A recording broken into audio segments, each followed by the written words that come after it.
And it's a very, very warm welcome to a very special part of the world. We have brought the Let's Fly train of excellent helicopters to a new part, a newly updated part of the world in Microsoft Flight Simulator 2024. This is, well, we're actually Jackson Hole right now in Wyoming, and that is the Grand Teton range right behind us. And wow, what an absolutely spectacular sight that is, with this absolutely spectacular foreground of all these excellent helicopters, quite a few Dauphin among them, and some other helicopters there as well. I better say hello to everyone in a moment.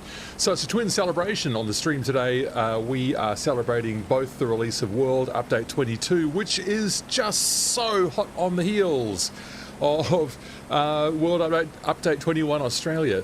Wow, things are moving fast at the moment in Flight Simulator, and this has been a huge week, a massive week, possibly the busiest week I've had as a content creator in Microsoft Flight Simulator, with the release of this very complex helicopter add-on, which I'm just panning around slightly faster to go and see a few line up there. I can see about 4, 5, 6 Dauphin all lined up there. Are there any actual Dolphins among them? I don't think so. They look like AS365 Dauphins in there, the twin pack that was released by Taog's Hangar this week. Quite a complex add-on that the controls have tripped up a few people, including me.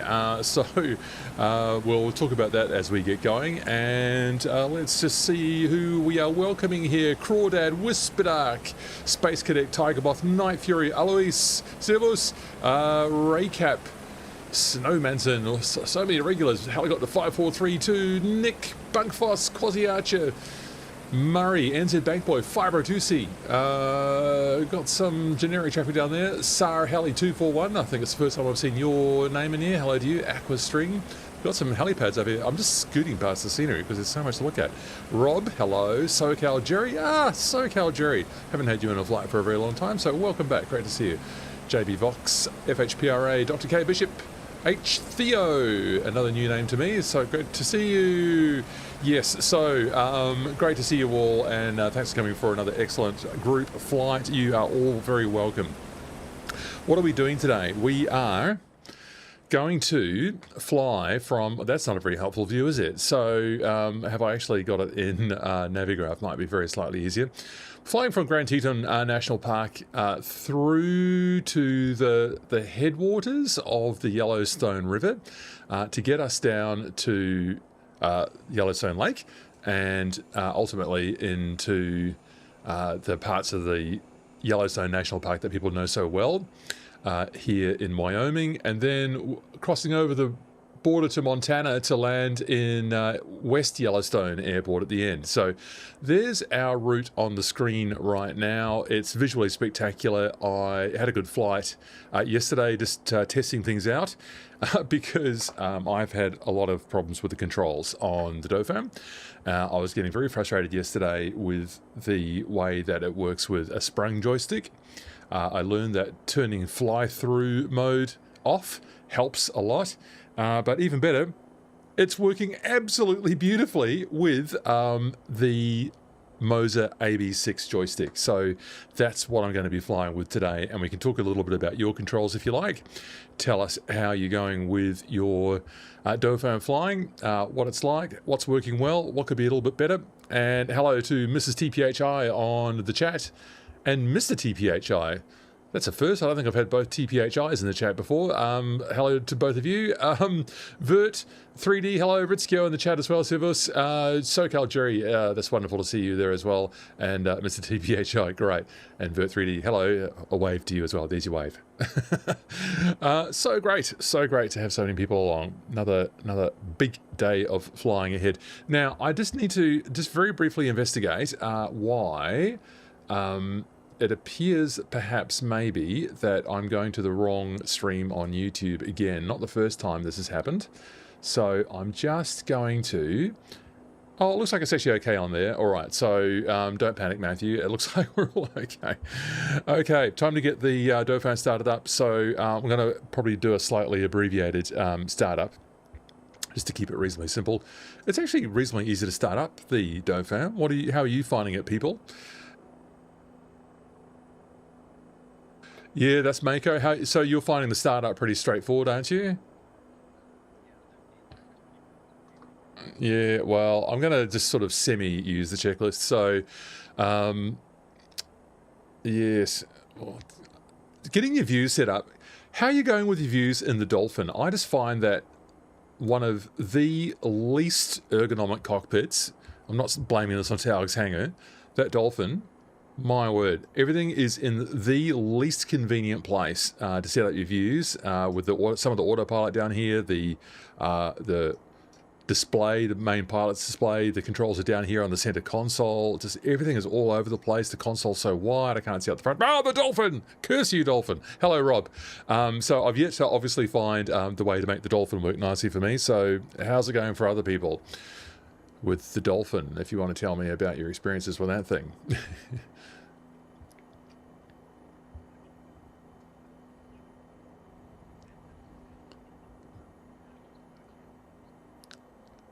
That's Marf. That's good. So, is that the Dauphin or the Dolphin or both? Yep. The Dauphin I've had a much smoother ride with. So, but that's just obviously just my. So it'll be different for everyone, no doubt. So pedals are just moving. No action there on the cycler yet. Is that because there is? Yeah, there we go. So we've got a bit of action there. Switches all off, we don't care. Voltmeter is going to be fine. Battery contactors are done. Instrument lighting as necessary. Or definitely always need instrument lighting. I like a nice glowing panel. So let's get a bit of that happening up there. Fuel flow shut-off levers are fully aft. I'll just do that with my hardware controller over here. And just check up here. They just check that they're at 0. Yeah, that's great. And rotor brake control is fully forward. Static pressure selector, that's on normal. Oral, the horn needs to be on for the startup. It is, but we can turn it off later on.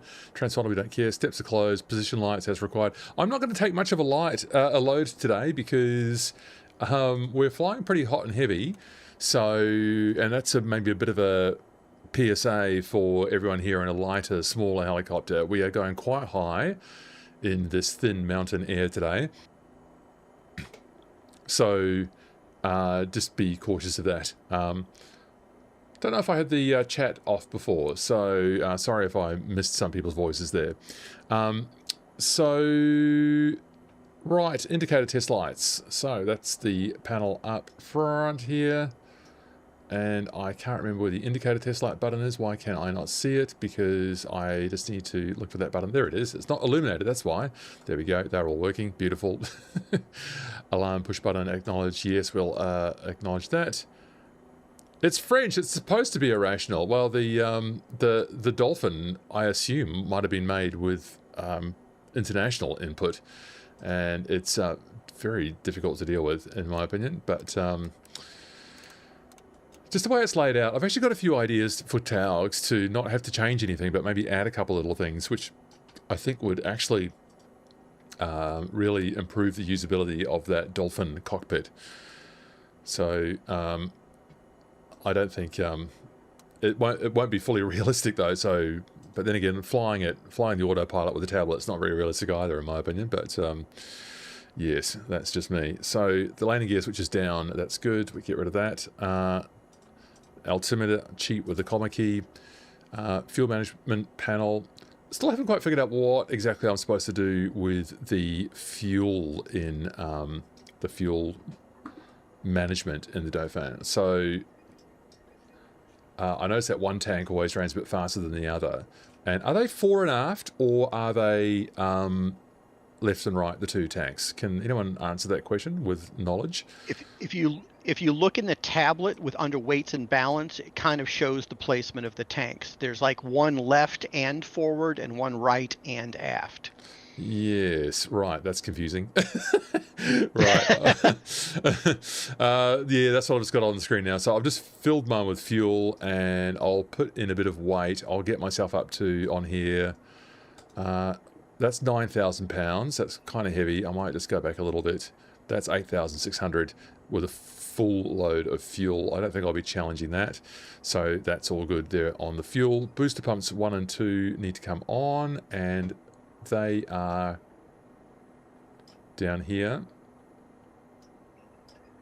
1, 2, 3, 4. I think a very subtle sound effect for those, and we can see the fuel pressure just came up over there as well.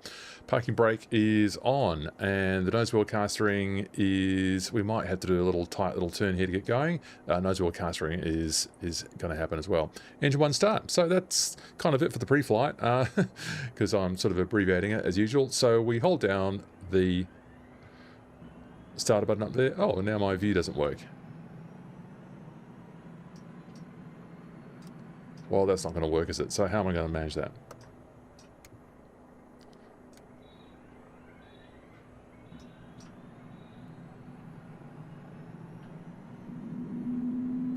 Right, that's starting. How strange. Now it moved my view after I had the fuel control lever forward. That seems slightly strange. So 40% we release the starter. That is done. Uh-oh, I've got a dodgy sound. How? Where's that sound coming from? Who else has got that? Or is it an AI aircraft? Right next to you, I don't hear it. Okay, I think there might have been an AI aircraft in the background there. Far too quiet, that startup sound. So hopefully they can address that eventually. Panic station. Alright, let's, with that going. We can all make more noise for you if you want. I'll just get this started up first. So let's just get that muted over there. Thank you. 1. Alright, back you go. And how am I going to do this so that I can... Why? Oh, now it works. Struggling with my views, but that's okay. So that's more than 12%. Introduce fuel.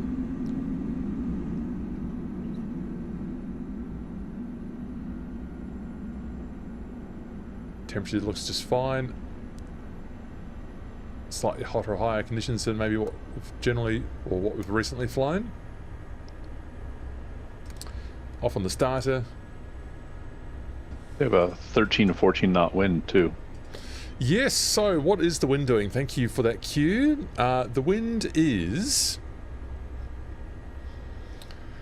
Still getting used to my slightly new and improved layout on my panel here. So the wind we've got coming from the southwest, and move throttle, that's all done. Post start checklist, we didn't use a ground power unit. Exterior lights, we'll get that landing light on now.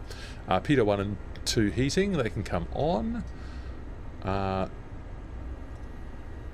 Oh, that's, I'm thinking of the Dauphin now. That's downstairs. Oh no, here.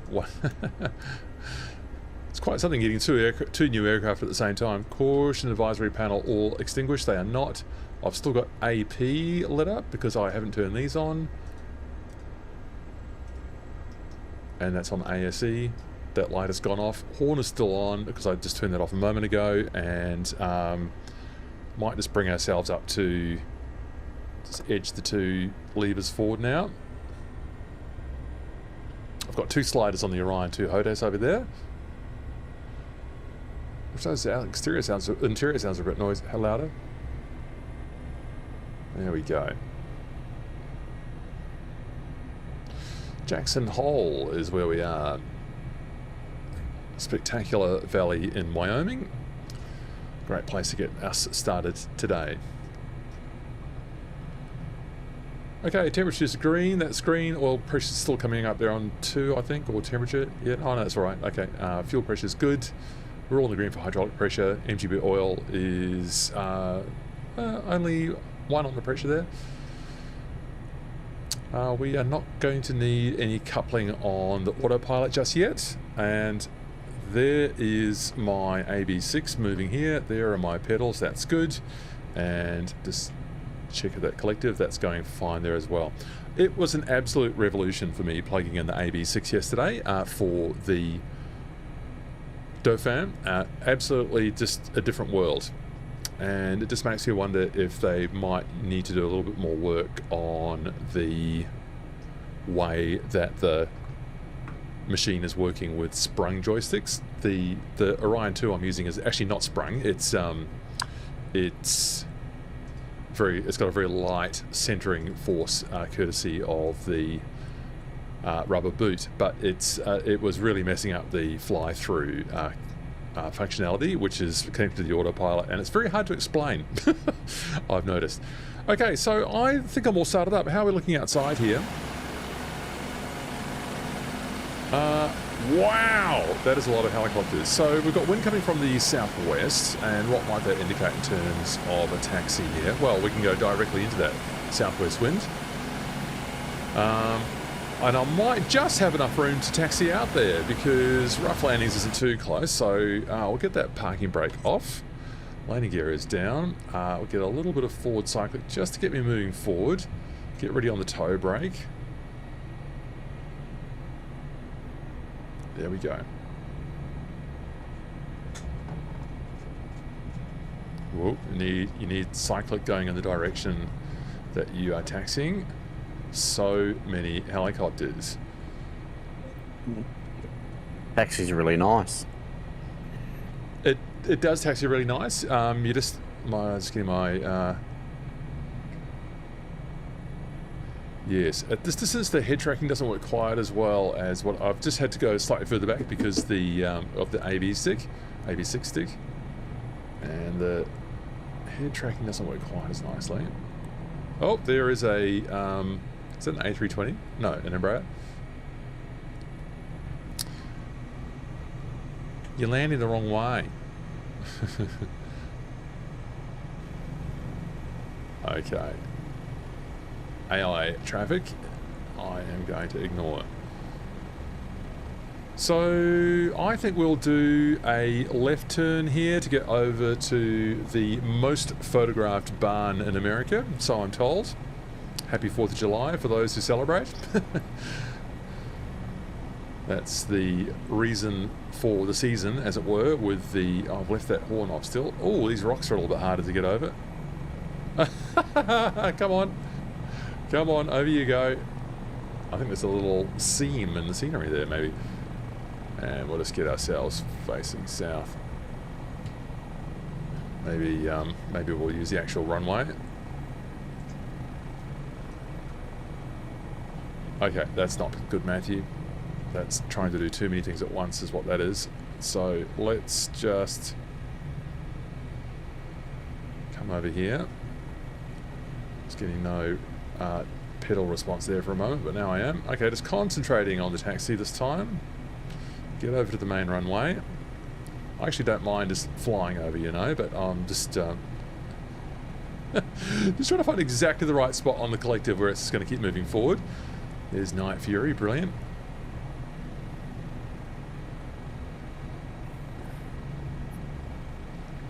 NZ back boy. Common Crows, that's a good name.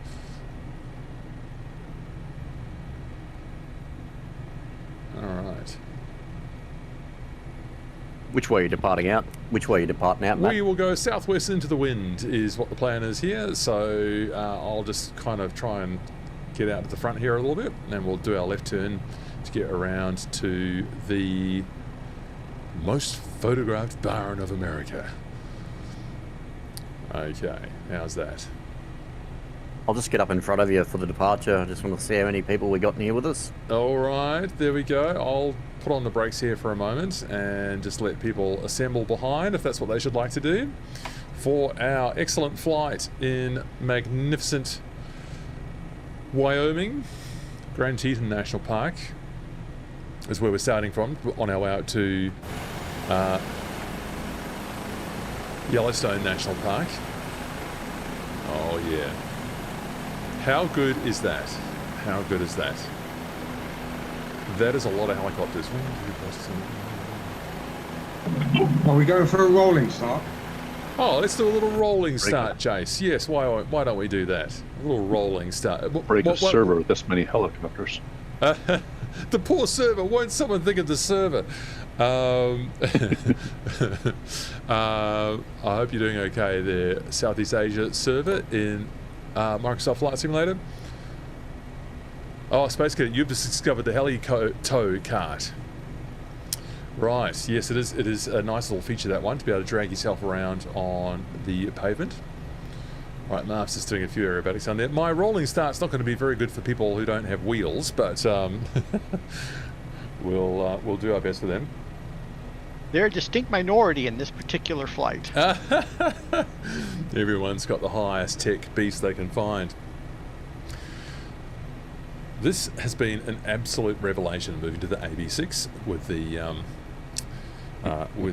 Dauphin. So I've just got my trim release here. You can see the trim release green light comes on over here. If anyone's watching the stream who's not tried the Dauphin yet, you need to have this trim release on not nearly all the time, but whenever you're making any changes to your attitude, banking, climbing, whatever, you're likely going to be using this trim release here. And then there's another light that'll light up over there with the fly-through mode, which is where you sort of push it into the springs, and that was not working well with a sprung joystick at all. It was causing me all kinds of problems. The stick has usually been fine with other machines, but it wasn't with this one, that's for sure. Oh yeah, there's an aircraft landing on top of us. AI, good on you, American Airlines 1970. Let's. What was your count there, Marv, on the participants? Waiting for the takeoff. So if everyone just stays within the runway confines on departure, and I'll get a count as the run flies by. Our official line call tally person. Okay, parking brake comes off. I am keeping a little bit of forward cyclic as I lift collective. Sometimes doesn't like to get going. There we go. I'm just starting to roll now. But if I keep this attitude, the Dauphin mast is canted so far forward that it will just come off the ground by itself. Well, it'll get moving by itself. There we go, Marv, right in the... Looks like you're on a 222, Marv, from my perspective. There we go. Beautiful stuff. No effort at all. And why aren't I using the trim release like I said I would? Nose down, pulling more collective. That's 90% almost N1. Our delta NG is still fine. Delta NG is an important measurement on the Dauphin. It tells you how much headroom you've got in your performance, how much performance capacity you've got above what you're currently using. Hi, Fibro2C, nice to see you. And there's Night Fury, I'm just overtaking you from over here. And let's just enjoy this rear view here. Oh, it's hard flying backwards. There we go. So many excellent pilots. So good to have you along. So that's 80 knots, and I'm going to bring the gear up. Trim release comes down, and we'll start to turn to the left. That was a little bit dramatic there on the trim release, on the commands in the bank. How about this Wyoming scenery? Voju, hello to you. Yes, the machine is available only exclusively on the MSFS 2024 marketplace, correct? Now, don't need to climb up too high here. That's 8,000 feet already. I mean, we started at 6,700, didn't we? So let's just try and level this off. Ground controller Matthew. We currently have 47 helicopters. No way. In the group wide. 47? 47. That is absolutely amazing. Thank you helicopters. Thank you Team Helicopter, Team Rotary in MSFS 2024, or as I've started calling it, Microsoft Helicopter Simulator 2024, because that's hopefully it will annoy some fixed-wing pilots. Dear. Although fixed-wing pilots, of course, are the biggest potential source of rotary wing pilots. Maybe the Dauphin will help to tempt a few more along. Okay, there is the trim release. Just getting around the other side of this hill here. 47 helicopters. That's amazing. I'm amazed it even drew that many for you, Marv. I thought it topped out at 30. That is brilliant. Yeah, it does top out. You just got to wait for everyone to fly by. That's why I try to keep everyone in a straight line for the count. Our official team tally. person, Marv. Great cheerleader for the Let's Fly community. Thank you for all that you do. And here's the road here. So we're going to follow this one to the left. I'm going to actually descend a little bit now. So lowering collective, trim releases in, and we'll just do a gentle turn here. I gotta say, I'm not really getting any force feedback today, so I might just check if I've actually got the Moser app open. Maybe I forgot. What's that going to do to my simulator?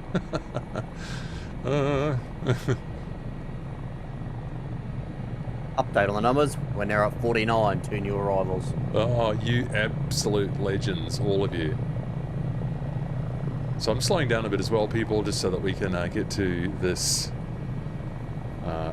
famous barn here. It's the most photographed barn in America because it's got the spectacular backdrop of the Grand Teton Ranges there.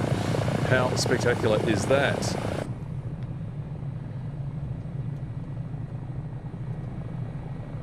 There we go. Now I've got force feedback when I switch the app on. I've got a nice vibration in the in the stick. Okay. I'm not going to land here. I'm just going to enjoy the backdrop of the spectacular Grand Teton Ranges here behind the barn. I mean, look at that. So I've just got a gear warning here because I'm low and kind of slow, and it's going, why haven't you put your gear down? Because I'm not landing, that's why. Just look at that. There we go. I bet there are people in the chat or in the flight today who have flown or been here. So by all means share your experiences of Jackson Hole. There's the barn. Grand Teton National Park. Do you say Teton or Teton? National Park. So we're in a massive wide valley here. The Grand Teton Range is, I think, geologically quite new. This valley itself is 55 miles. I believe the valley floor dropped down in tectonic movements.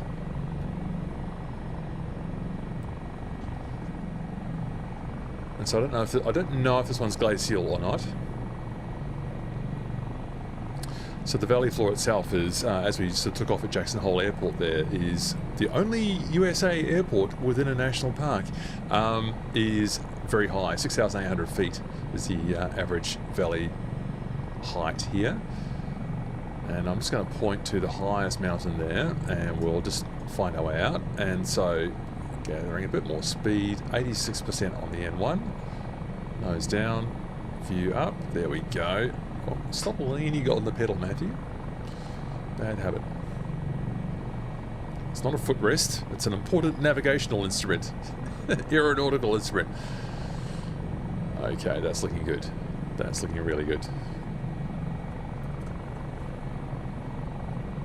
How are we going back here? We managed to keep everyone as one. Oh yeah. That is good. That is really good. Ground controller Matthew, numbers 5-1. Oh, that is spectacular. That is spectacular. And got 80 viewers on YouTube and 10 on Twitch. Hello to people on Twitch. Make sure you say hello, please. I'm going to keep an eye on you and make sure that you're included. I've got all the windows available to me, so I'm very glad to have you along. Very glad to have you along. And I've got 25 knots of breeze up here, you know, people. That's actually getting pretty gusty.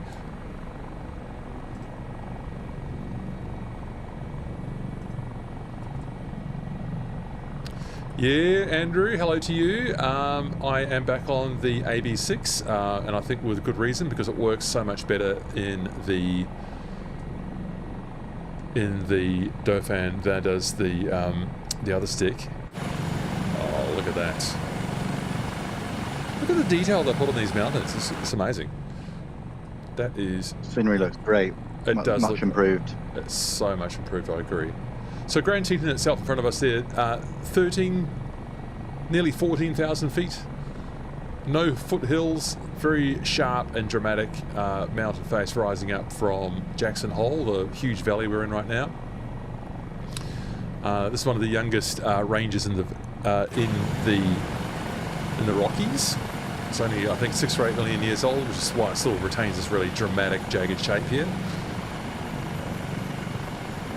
That is good work. Microsoft and Asobo and Gaia and whoever else is involved in this. I mean, that looks just brilliant. It really looks brilliant. What a way to celebrate the National Day with a flight through a national park. Just come over to the lake here a little bit. Apollo, the Dauphin's the best heli in the sim, enjoying it so much. Yeah. I wasn't enjoying it so much until I switched to the Moser, I've got to say. I was getting pretty frustrated with the controls. I had to delete all my controls yesterday because I had just made such a mess of it. So I just tried to get everything straightened out between my generic heli config and what I've created for the Dauphin and Dolphin. So it required a bit of work to get all that going the way I wanted it. Let's just come and have a look at the co-pilot seat here.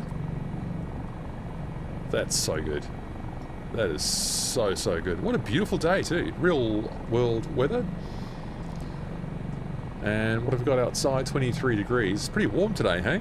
So the helicopter performance, there will be some degradation. That's really good. So the lake we are over. Jenny Lake. So I think it was just scraped out at the same time as the rest of Jackson Hole. So it's Jenny Lake that we're over right now. And that is Jackson Lake right ahead of us. So this was a natural lake, but it was expanded with a dam, which we're going to fly over. It's not modelled, the dam here, but we'll just come around here and... What's Midlife Rex flying? Looks like a 747 to me. Trim release. C-17. C-17, Yeah, there you C-17. go. That's why. Okay. It's just so much easier to control with the Moser than it was the Orion 2. I mean, the thing is it needs to be able to work with both, because not everyone has a non-centering or a force feedback stick, right? So it needs to work for everyone. That's important. People are paying good money for a complex add-on. It needs to work well. And the biggest change for me was turning off fly-through mode. So disabling fly-through mode and just only using trim release.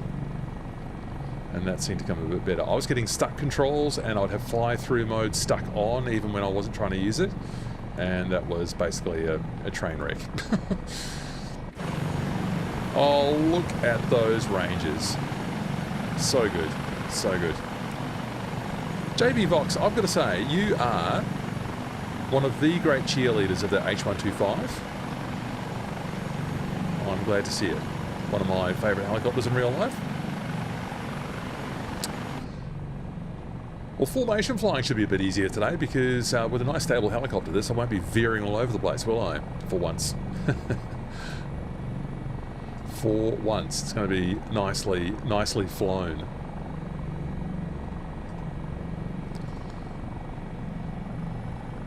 Oh, that is just beautiful. Jackson Lake. Yeah, so the lake was greatly expanded after they dammed it, although it was a natural lake before that occurred. Beautiful stuff. Just imagine the scenic flights here. Yeah, Apollo, you need to get yourself a non-centering stick. Yeah, if it's open to you to do that, I highly recommend it. And hey, Mr. TPI, HI, thanks for the follow on Twitch. Much appreciated. Much appreciated. I hope we can bring you many more hours of exciting helicopter flying and enjoyment and information, some of it accurate. So good, so good. I like this new satellite imagery system they're using. That's really good. Yeah, we're going to sort of come in and out of it. I think I maybe, if I had planned to stay inside it the entire time, the satellite imagery, I might have served you better, but but I didn't, because I wanted to go and look at Thunder Mountain, and there's a plateau we can land on up here as well, which will be fun. I don't think that's in the newest part of the photo scenery, unfortunately. So anyway, we'll deal with that, and we'll enjoy it when we come back into it again. Oh, there's the dam. Not model, but still looks pretty spectacular. Let's see how they made that lake a lot bigger.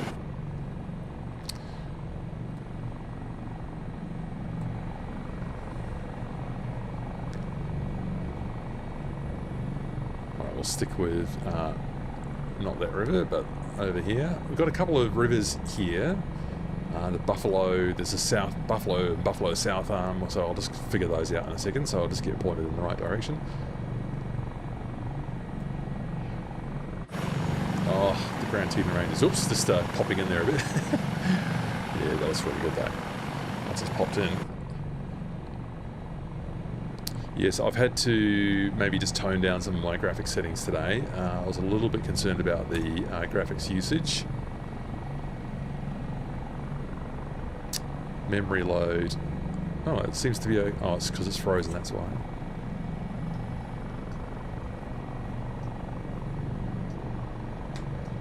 Alright, let's fix this here. Around we come. Beautiful pine forests.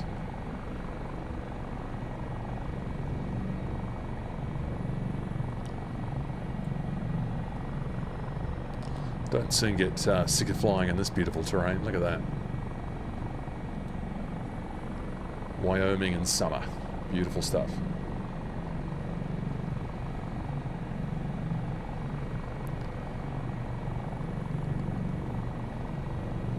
A shout out to Asobo for adding additional vegetation. What do you mean? They've added to the biome with new trees, or they've placed some in, Yep. or what do you mean? Both. Yep. Yeah, they've added some new trees, tree models, and also some more shrubbery models. Is that right? I had actually not noticed that. I mean, I know that looks fantastic from here, but I did not realise that there was that much more work being done. That's very interesting. Does that apply in other areas as well, or only in this one? I think at the moment in this one, the rest of the world seems to be Bajian dependent. Yeah. Hello, Gary, who's in Gosford. Great to have you along. And Kaiser Costi, we are in Grand Teton National Park. We might have actually exited it now. I'm not quite too sure right at this moment, but we are in Wyoming. We are, if you want to join, we are coming up on a VOR, kind of in the middle of nowhere, which I thought was interesting. The DNW VOR, Delta November Whiskey, if anyone wants to join. So here comes all the details again.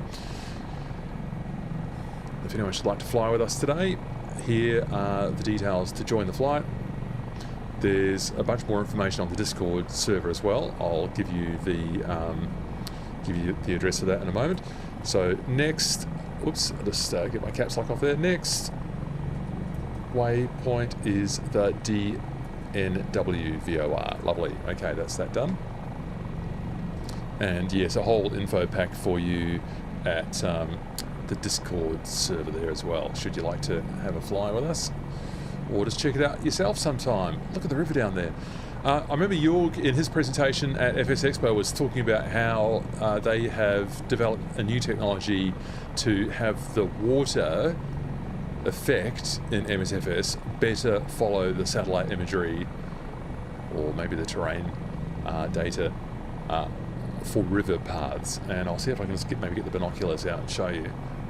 Like that water that I'm looking at down there now with the chase plane binoculars, one of my favourite things, is just following beautifully. There's even a sort of sandbar down there that seems to be working nicely, so they've done a really good job there.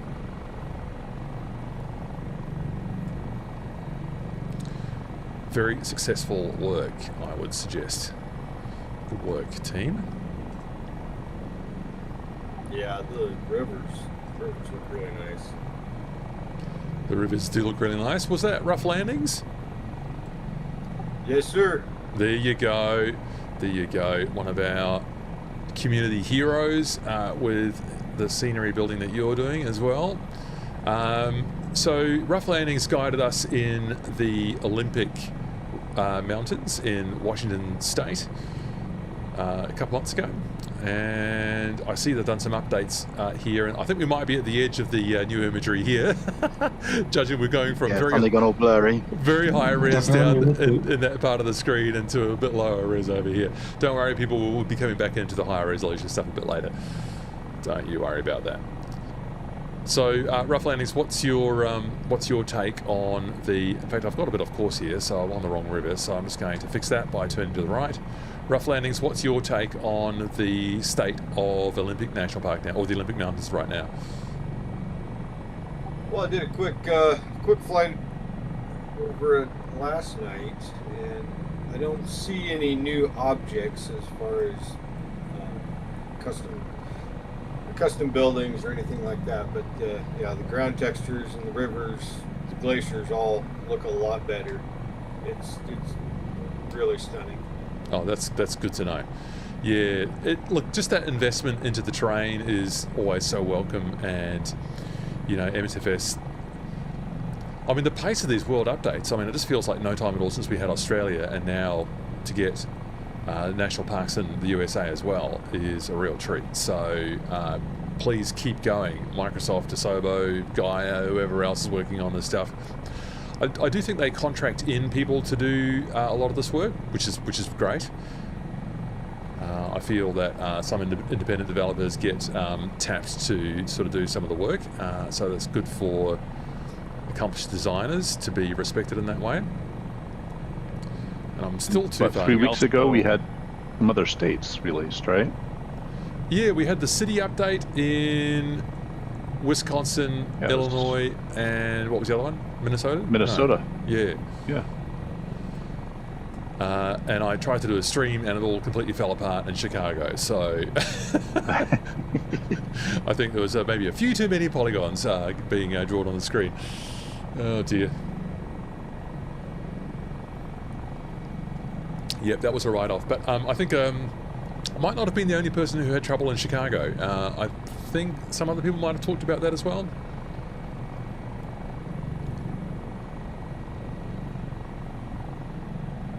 I think there was some conflict also with that update being newer than some of the third-party sceneries that were already out there for the Chicago region. Yes, so people ended up all over the place. Yeah, that's a real pity.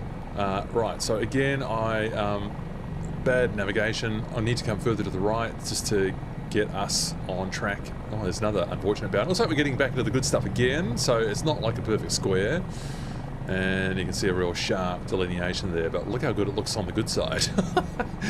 That is a bit of a vast difference. It is a huge difference, yeah. So we're going to probably come in and out of it a little bit on our way out, but we will come back into it, I promise you. Makes you appreciate it more this way. Well, yeah, thanks, Whisper. That's the positive. That's the positive take. Well, I really led us astray there. I thought, that's not the right river, and I turned left, and I needed to turn right. But anyway, we're going to fix it up. We're fixing it up now. Yeah, Big Al, that difference is quite stark. And it's, yeah, look at all the fallen timber on this hill that I'm going over now. That's interesting. Sort of see fallen logs. Yeah, I was noticing that too. Yeah, interesting stuff. Yeah, interesting stuff. All the incredible detail we can have in the world now, eh? Just amazing. Just amazing. Well, this is a breeze to fly. Go ahead, Rough Landings. I was just going to say that the fallen timber is very realistic. Yeah. I did a hike last week and I went through a section of trail that had, I think, 55 blowdowns on it. Wow.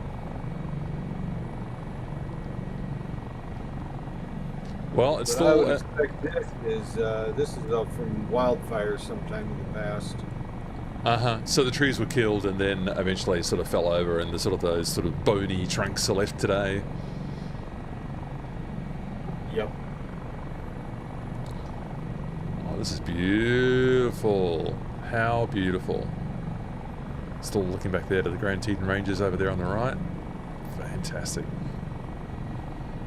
Alright, that's I think Terrace Mountain on our left, so I think I might almost have, that's actually not, it's Joy Peak. Terrace Mountain's right in front, so I will just mine the 747 and get on this side of Terrace Mountain. We'll just maybe go do a low pass over this plateau here.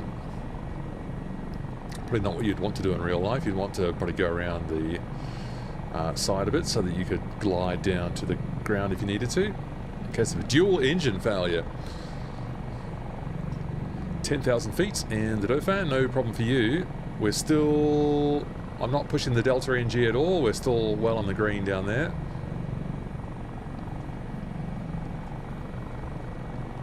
So this is Terrace Mountain that we were supposed to keep on our left, but I'm fixing that now, sort of.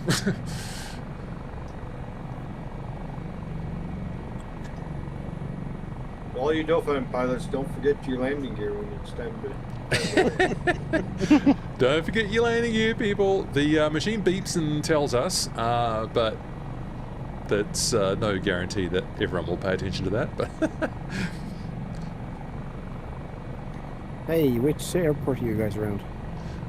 we are not close to any airport at all right now. We're in a very remote area of Wyoming. So if you want to join at this point, we are about 10 nautical miles east of the Dunois VOR DNW, Delta November Whiskey. We're about 10 miles to the east of that. If you follow all the instructions a little bit further up in the chat or in the Discord group, you will be able to see us on the map, I would suspect. Yeah, I set it to Southeast Asia and live, but I can't see you actually. Ah, interesting. Well, there's a few steps you have to follow. If you've not joined a flight before, there might be a few steps you have to follow that you've not done before to get it all working properly. But once you do, it is great. I'll have another look at it. Thank you.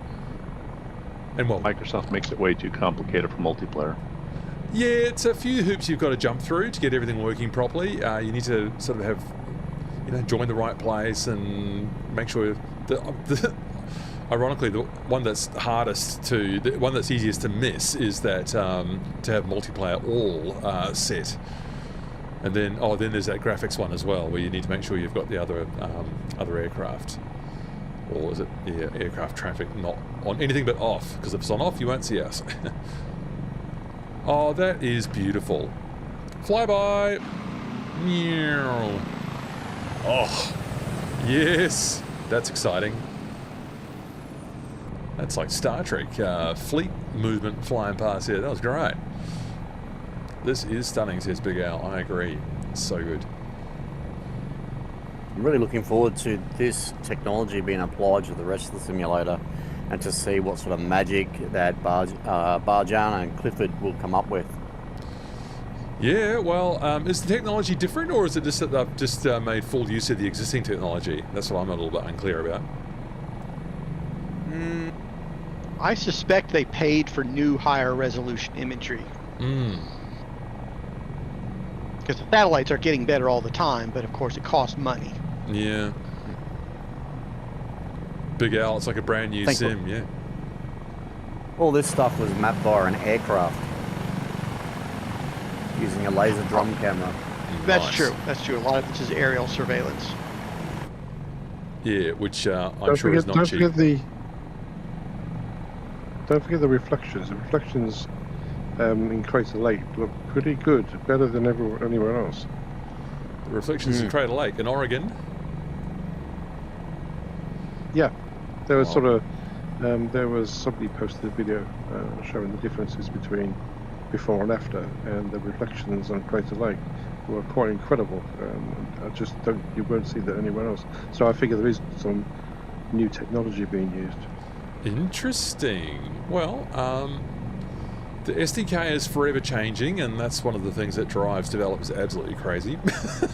But, I mean, sure, yeah, they are adding new technology, and it's always a little bit unclear when you look at Magic, like what we've just been flying over, whether that's just a full use of the existing technology or whether there's new technology at work there as well. But a little bit unclear to us, but we can agree that the effect is beautiful.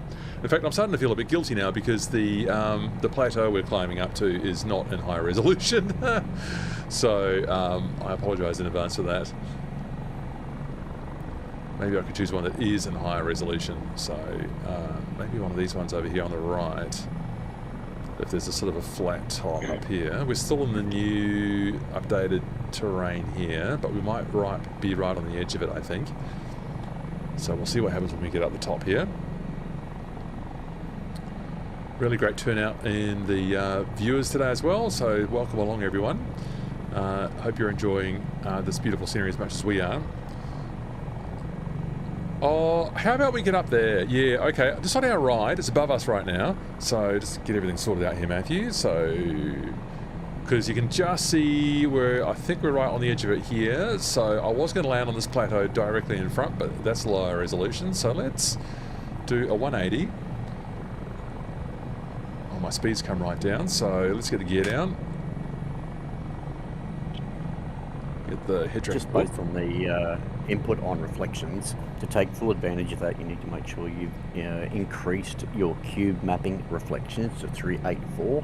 And ray march reflections to high or ultra.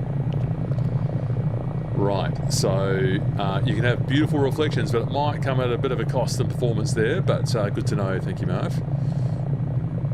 Here's the little plateau. This is better than the one I put. Oh, we can see back to Grand Teton from here. Oh, this is way better than the one I chose.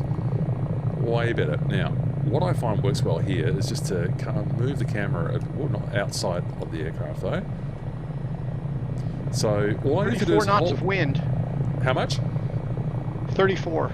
34? So what's my heading now? The wind, I'm more or less directly into the wind slowing. here. Yeah. The mountain's affecting it, obviously. Yeah, you might have been in a bit of an updraft or something there for a bit. Although I might be in a bit of a downdraft right now. I've got buffalo running around all up here. No way! Yeah.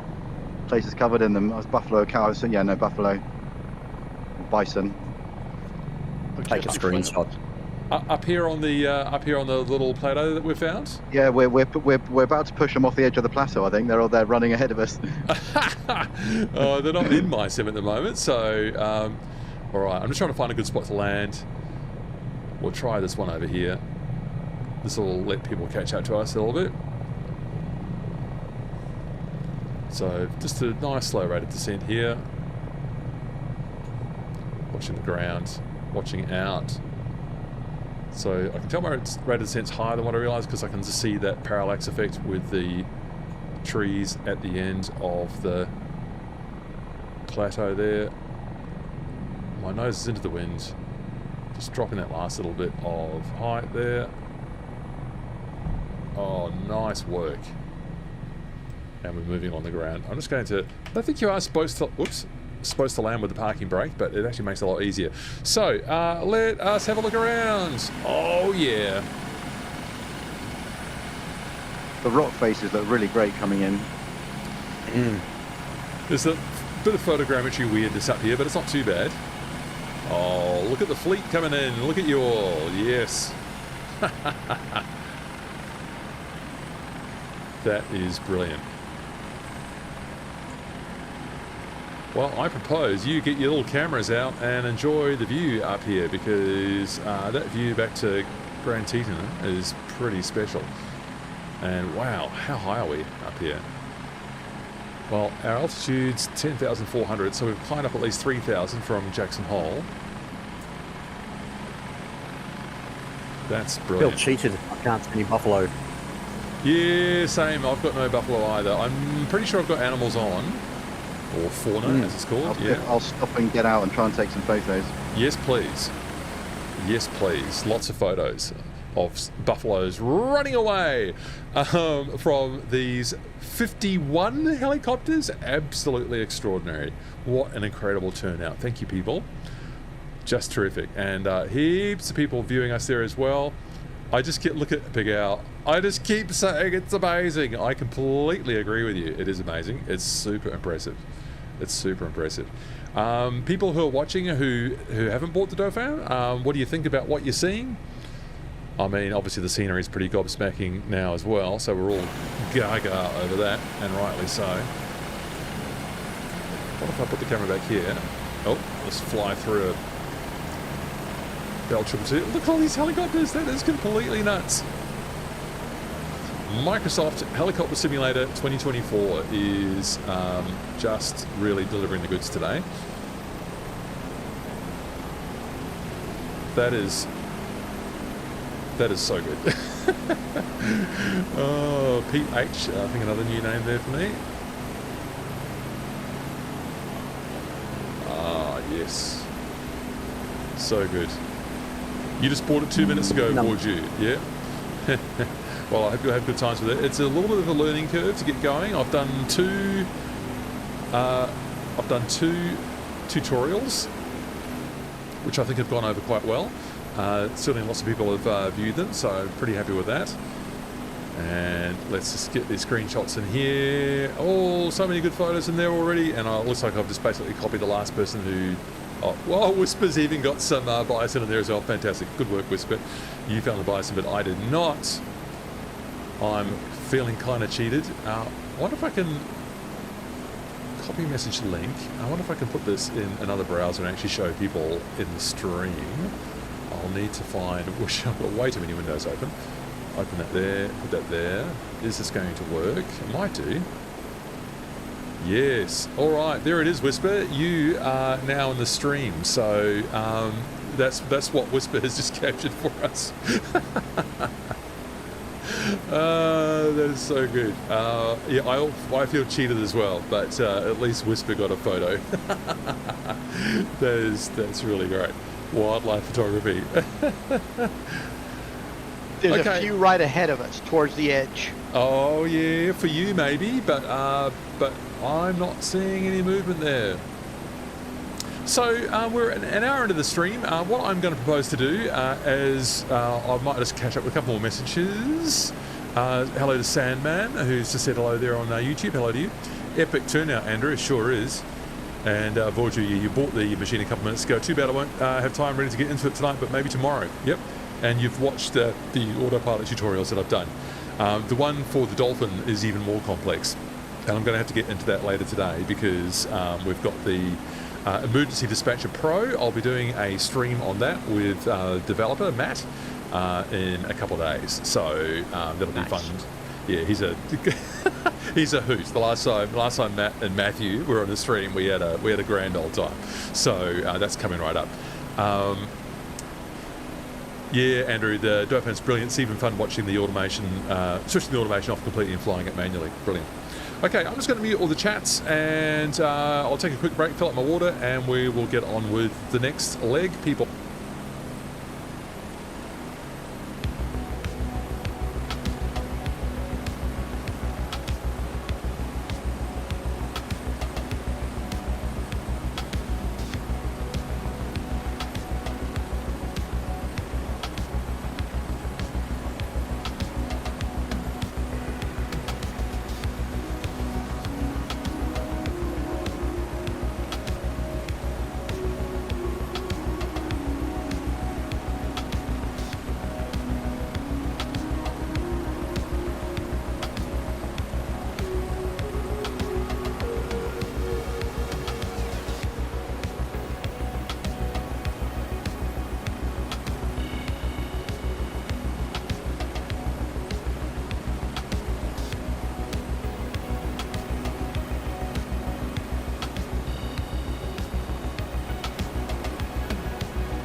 Hello from Wyoming. It is so good to have you along, people. I'm so thrilled to have such a terrific turnout with this excellent new helicopter, the Taog's Hangar Dauphin or Dolphin, and our wonderful experience here with like so many helicopters joining us from this excellent landing spot that we found for ourselves up here. That's really good. That's really good. So there we go. So we've just been helping out Big Al with the fauna setting there so that you can enjoy your animals in the sim. Motion Ducks joining us. Excellent stuff. Excellent stuff. Welcome to you. All right, one thing to take into account is your fuel levels. If you started on your default fuel level and you didn't top out, you will run through fuel pretty quickly on the Dauphin. Secondly, we are currently sitting at 55 helicopters in the group flight. 55! Woohoo! Excellent. I'm pretty confident to call this a new record, so I'm just absolutely delighted with that. And thanks, Mark, for taking the time there to count everyone up for us. So that is terrific. That is terrific. I hope my performance has been okay today. How's it going for everyone else? Mine's actually sort of been functioning quite well. Performance not is bad. getting better and Mine's better been in the good. sim for me. I've been cranking up all my settings. Excellent. That's really good to hear as well, Mako. And mine's my VRAM right now is at 13.5. I think it's going to get a bit higher when we get down to Old Faithful. I found that was a little bit challenging when I was doing my little test yesterday. So what are we doing? We are going to kind of cross over at this point into what would be the best way for me to show this. We are going to fly kind of cross country a bit, and we're going to descend into the Yellowstone River Valley, so with Thunder Mountain kind of ahead there. So we're going to be turning north here, and we'll proceed along like that to get into the catchment for the Yellowstone River. So I'm ready to go. So everything is up here. Parking brake, I'm going to take off because I'm still trying to master my takeoff without rolling forwards and without getting that limit of warning. So you got to have everything nicely balanced for this to work. I'm getting that limit warning constantly, so I'm moving. Yeah, I don't know how you would actually do it. I don't know how to. I use the toe brakes. Just so you don't roll forward. Yeah, I'm trying that as well. So you do. I mean, whoa. Okay, a little bit stuck in the terrain there. If you're using the toe brakes, then why can't you use the parking brake? Seems to be a bit of a Dauphin thing. It's just not as easy to turn on and off. You wouldn't want to have it on all the time. Just initially, just holding the brakes initially while you lift. Just in case you do need to come down and roll, you don't want the brakes on. Okay, good. Yes, of course. No, that's the fairest point. Yeah. Oh, look at that! It's coming over these pines here, and just looking back down to the valley that we just flew up. Oh, and I've got a downdraft. Whoa! and micro inputs as well on the controls. Just on a departure, small cyclic up, small collective up. Yeah, 100%. That's good. That's good advice anytime in helicopters. Well, that's the Grand Teton range, which is at my sort of 11 o'clock right now, and we are saying goodbye to. So, pitching forward and pulling collective. Am I hitting my limits? Delta NG is into the yellow right now, so just back up a little bit there, please, Matthew. And we lose some of the highest resolution terrain in a moment, but we will come back into it shortly. I can see the border kind of ahead right now. I find you just have to lift the nose up, lift the nose gear up, and then you're on the back, and then just lift that up. Yep. Oh, it's for sure. It's a two-stage pickup in the Dauphin. It absolutely is. You're 100% correct about that. So getting that nose wheel up first, as Mako just said, and then just keeping it all steady. Maybe if you've got toe brakes, luckily I have, you just keeping your toes on those and just keeping everything nicely balanced on your lift. Pied Crow. Thanks for the follow on Twitch, Pied Crow. I as a bird watcher, that's my outdoor hobby. My indoor hobby if you weren't able to detect, is flight simulation. My outdoor hobby is birding. So, yo, Common Crows in the sim. New pilot got into your Discord 2 days ago, says Pie Crow. Any chance you make a video just about key binding? Was thinking of getting the Dauphin, but the key binding scares me. Yes.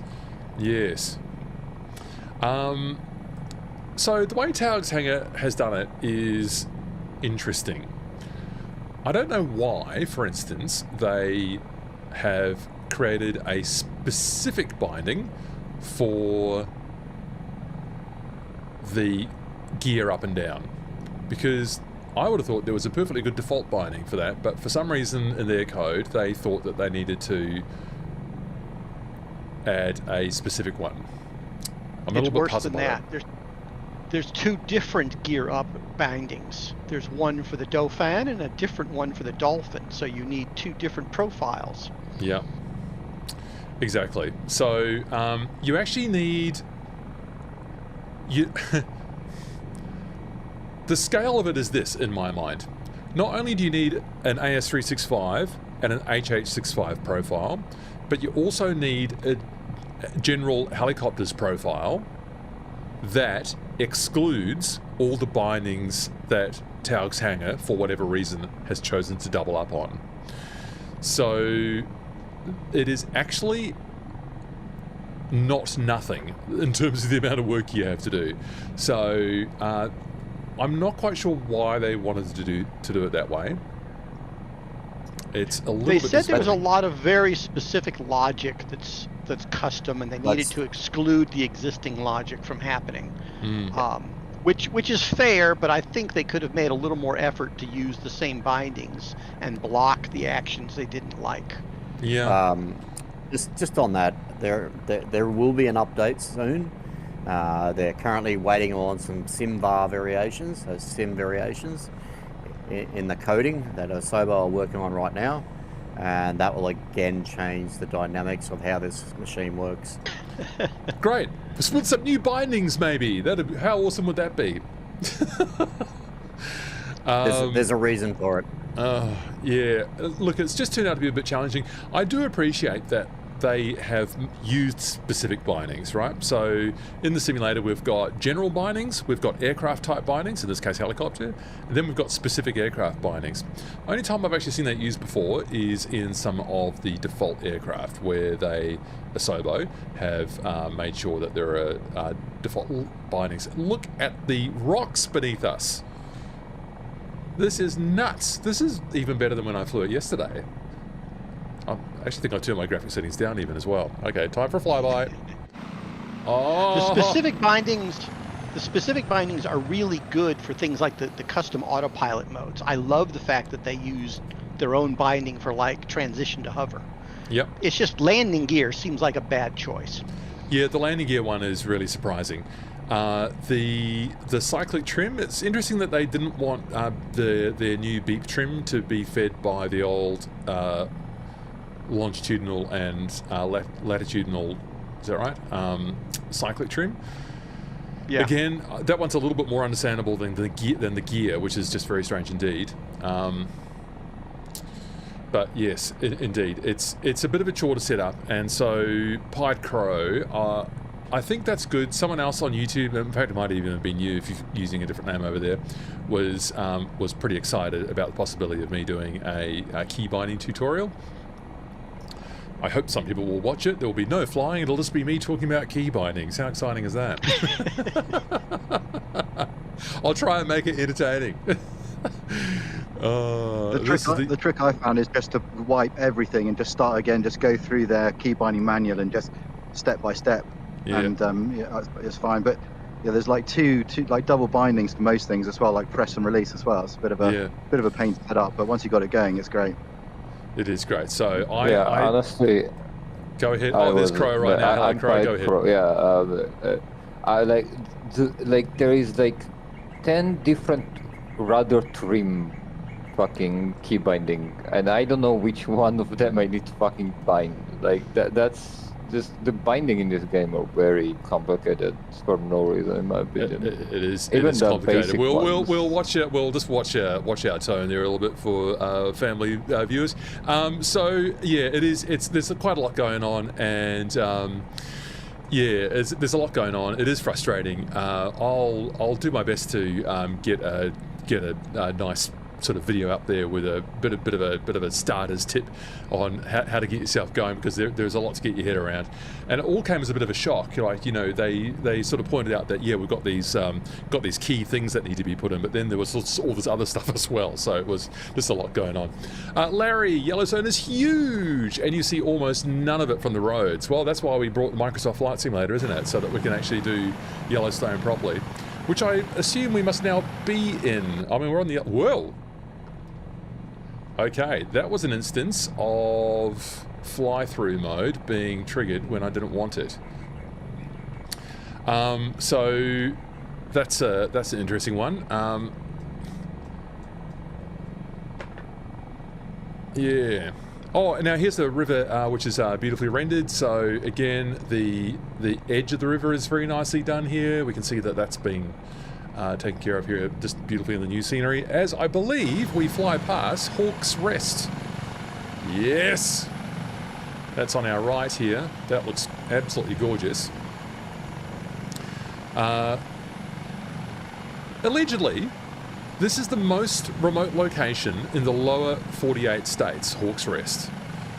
It's the furthest point in the lower 48 United States from any road.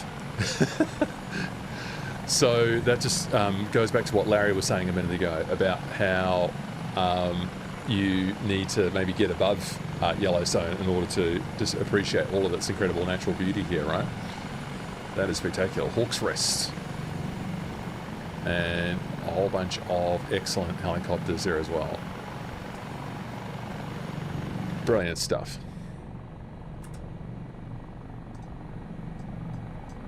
Okay, so I'm going to maybe just get a little bit lower here and just see if we can enjoy a bit more of the river with all of this excellent new modelling that MSFS has done for us here. Microsoft Helicopter Simulator 2024, it's official. I'm just going to call it all the time now. So yeah, Larry, you can see a lot of Yellowstone from the road. It's just such a small portion of the park. The backcountry requires permits. Oh, and you have to get them long in advance. Wow. Wow. Not in a chopper. Not in a chopper, that's right. Yeah. Probably not allowed to fly over it in helicopter. There are a lot of airspaces over Yellowstone that I did not actually research, because I just wanted to come in and obviously just have a fun fly around today. So yeah, there most certainly are. I didn't look at all the rules. There's some it was really interesting for me to study the the FAA ones for Grand Canyon when I did a tutorial video in that area a long time ago. So yeah, I mean, there's sort of published routes and stuff that you have to follow, and you're not going to be landing down in a part of the canyon where there are hikers or things like that. So I guess that might be the case. I don't know if it's quite as rigorously mapped out in Yellowstone. It might just be a bit of a no-fly area, which is understandable if people want to come and enjoy this wilderness. Let them enjoy the wilderness. Don't need helicopters buzzing around. That's why we can do it in the simulator, right? It is a stunning place. I've been here in real life. It is stunning. Oh. Did you do any flying? No, I didn't do any flying. No, we were just doing a big road trip around the States. Oh, beautiful. Beautiful.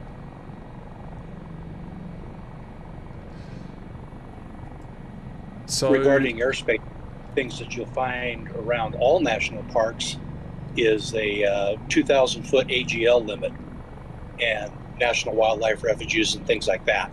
So if you're over the park, we're supposed to be at least 2,000 feet AGL. Yeah, and fair enough too, right? And that reduces disruption down at ground level.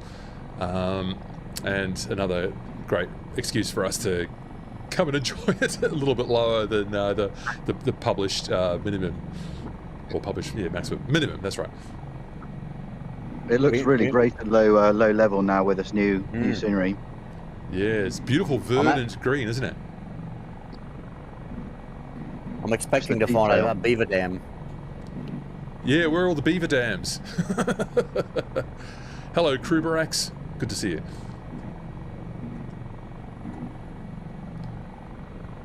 So, the Yellowstone River, I'm led to believe, is the longest undammed river in the continental United States. Carved again with glacial action. This is that classic shape that we see in so many Let's Fly group flights, because we like to choose a bit of alpine scenery because it looks so pretty. That U-shaped valley here, where you can see how it's been sort of just gently carved, well, gently carved out dramatically, but with a kind of that smoother U profile.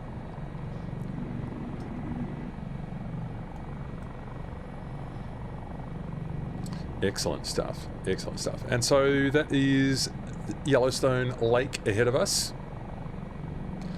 The highest, or the largest high elevation lake in North America. So it's getting into some volcanic stuff now. I don't know if this is actually a crater lake, but Yellowstone is itself a massive geothermal area. I've heard it theorized that if there's ever going to be another supervolcano eruption on planet Earth that disrupts things on a global scale, places like Yellowstone could be candidates for that kind of catastrophic event to occur. Not today, let's hope.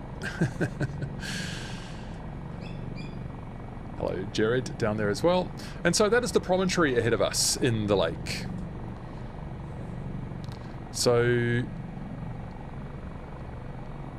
I think this is lava that's been scoured down by glaciers.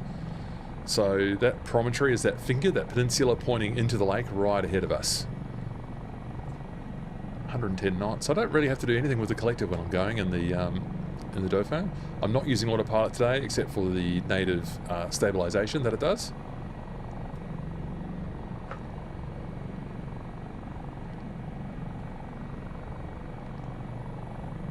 That is really good.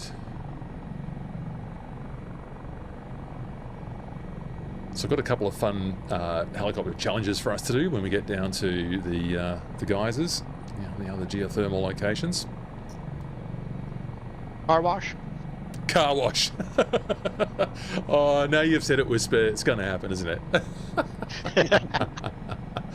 Gotta get the bugs off. Yeah. All those bugs. It's a real hampering our visibility. All these little flies on the windscreen. Well, if only we had a large Old Faithful geyser. I hear the mosquitoes are really bad here. Yeah, well, yeah, I imagine it is. I imagine there's a real boom of them at this time of year too. Is it absolutely sweltering hot in this part of the country as well? I know there's a bit of a heat wave going on in some parts. It's actually very mild outside right now. Yeah, my temperature's saying 19 degrees. In the Dauphin, it is up here, the outside air temperature. That says 10, 12, that says 13. That's interesting, because my sim thinks it's a bit warm, the data bar thinks it's a bit warmer. It's probably reading the temperature on your GPU. I think that might be a little bit hotter than that. Oh dear. There's a temperature gauge right at the base of the collective, and it says 21°C outside. Okay. Oh, that's where that instrument is. I was trying to find that the other day. Thanks for the reminder. Oh, mine says 13. So we've got different weather, you and I. That's curious. Well, there's press the button. There's volts and then centigrade and Fahrenheit. Yep. I've got 13°C outside. That's what mine's saying. You may be a little higher? No, I don't know.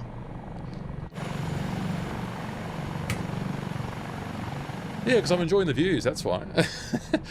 Yeah. So that's the promontory right there. I thought we could land there, but let's press on, and we'll find another beautiful spot. And glorious Yellowstone. That's the promontory that we're over right now. The largest high elevation lake in North America. what a way to discover the world, people, and to do it with excellent helicopter pilots like yous. Good stuff. Well, all these fallen trees look pretty cool. It is interesting, isn't it? Yeah, as Rough Landings was telling us too. Fascinating. Really is remarkable in the landscape. I mean, can I zoom into those from here? You can just see it there in that view. You can see all the fallen trees. So yeah, it suggests, as Rough Landings was saying, maybe there was a massive wildfire that did that. There was a massive wildfire, but I feel like it's 10, 15 years ago now. 1988. Oh, God. 10 or 15 years ago, Whisper. A couple years. And the reason it was so massive is because they've been putting out fires so long in Yellowstone that the lodgepole pine forest got, bug infested, deprecated, rotten, and then when it started burning, with 40 mile an hour, 60 mile an hour winds, what are you going to do with it?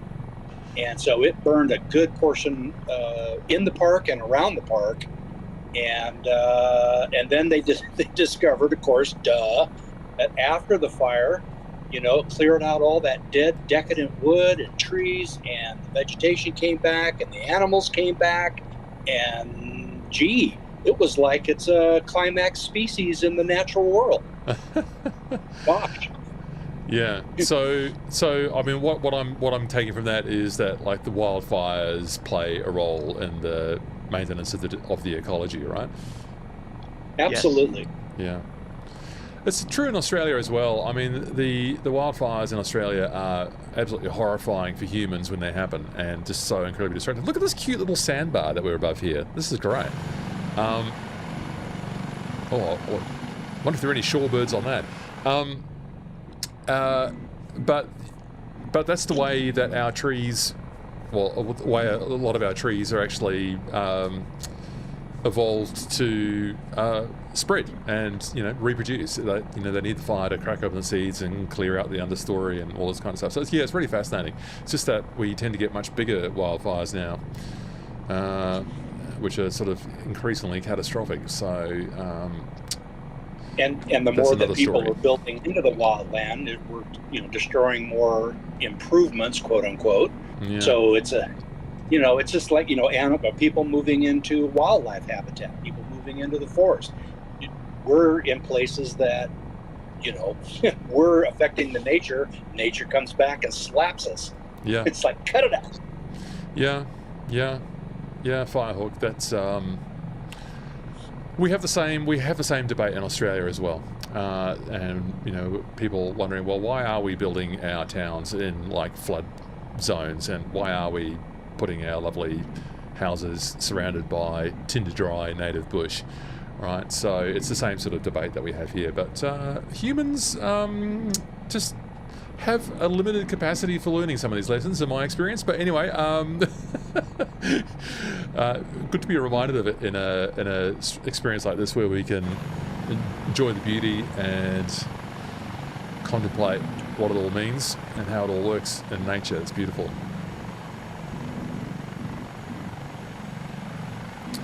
That is an absolutely stunning surrounding. Imagine hiking through here. It feels like you're days away from anywhere if you'd be hiking around here.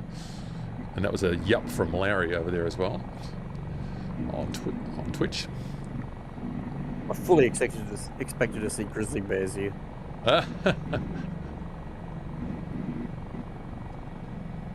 Are there grizzly bears in Yellowstone?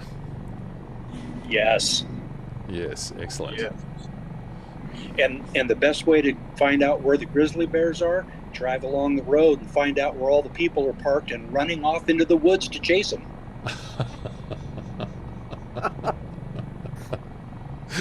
And yeah. I've always wanted the park rangers to go, no, come back, don't chase them. Hey, you know what? Give it your best shot, cowboy. You just chase that bear. Wow. Showed who's boss. Yes. The bear steps out from behind the tree and says, "You're not really here for the hunting, are you?" Oh dear. I know that joke. Yes, well, in Australia, you can always, if you're in a tourist area and you want to find a koala, then the way to do it is to find where all the tourists are looking up into the trees. That's how you spot where a koala is. Okay, here's our left turn. This is a nav marker, isn't it? Or have I just confused myself here? This is the Kublo, or Kublig. So if people are watching and want to join in, I've just typed it in here, Kublig. Should be called Grizzly. And we're about to return almost to civilization. We'll be getting ourselves on the road over to Old Faithful momentarily. So I got a bit fast there as I was descending down. The AB6 is excellent. Gives you that force feedback cue. When you overspeed, it starts to shake around a bit more heavily in your hand. So another nice clue that the force feedback can provide helicopter pilots.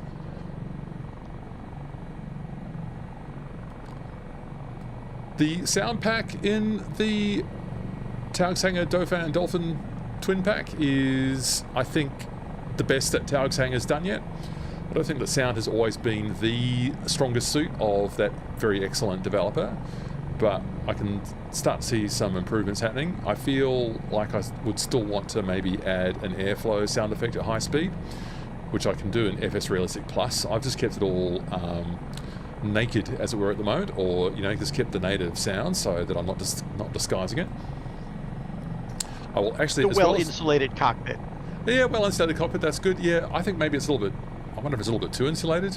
I don't know what other people think about that. Noise-cancelling headphones. Yeah. I mean, do you have thoughts? I mean, I just find that the interior sounds are just maybe just a bit quiet compared to the exterior, so it just is a bit jarring.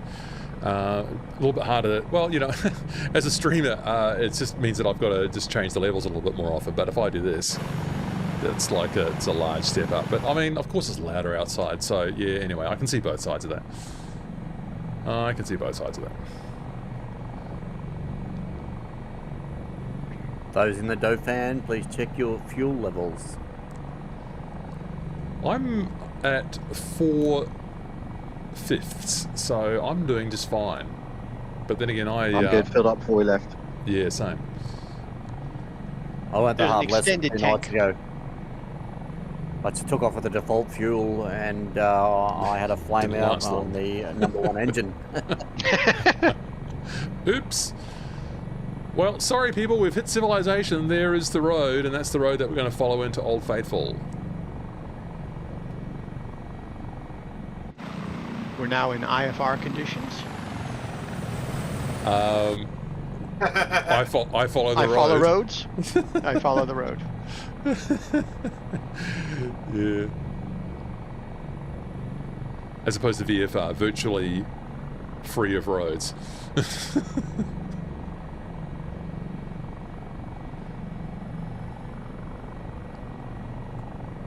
I wonder if Larry drove down here. I suppose probably most visitors do, don't they? I suppose if we're following the main road into Old Faithful. So here's what we can do at Old Faithful, people. There's a kind of a semicircular viewing area where I thought we might put our helicopters down with our noses facing towards the geyser. You drove yourself once, Larry. Yeah, lots of traffic and roadwork. Yeah. I bet it's a real chore to maintain these forested roads. Heavily forested roads. So, get yourself into the semicircle pilots and nose facing towards the geyser. And if there's going to be a couple of car washes there, we can probably accept that.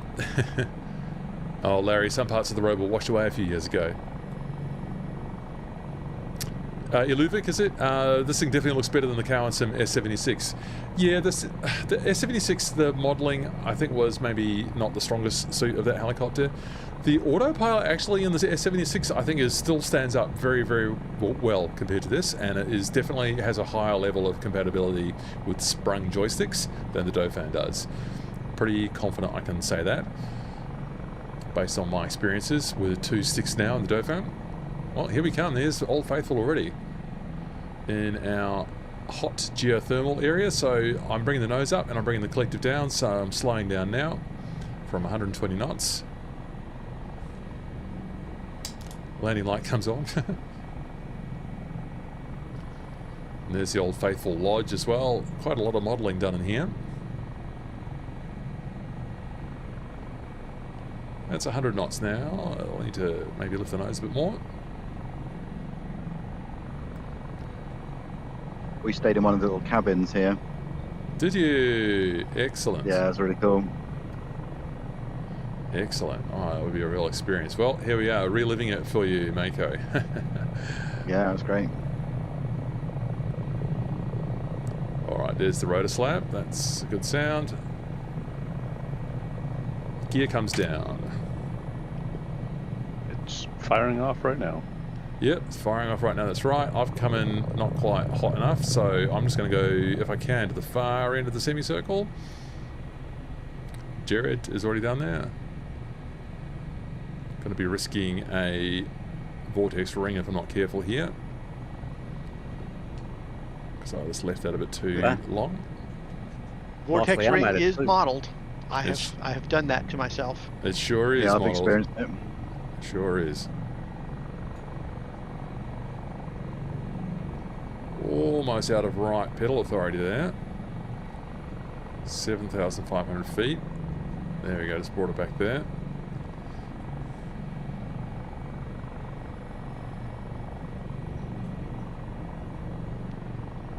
So I'm in the semicircle now. So just people, if you want to land over in the semicircle, get your nose pointing at the geyser, and we'll enjoy the view. Might have a bit of a tailwind here. Not convenient, but the Dauphin is probably good enough to handle it. Park. Oh yeah. Oh, you people have got it. That's what I wanted to see. If anything, I could make that a bit straighter. You guys also have a lot of tourists standing on the boardwalk? Yeah, lots of tourists on the boardwalk. Yeah. All right, wipers on. Oh, that's so good. That is so good. Look at that.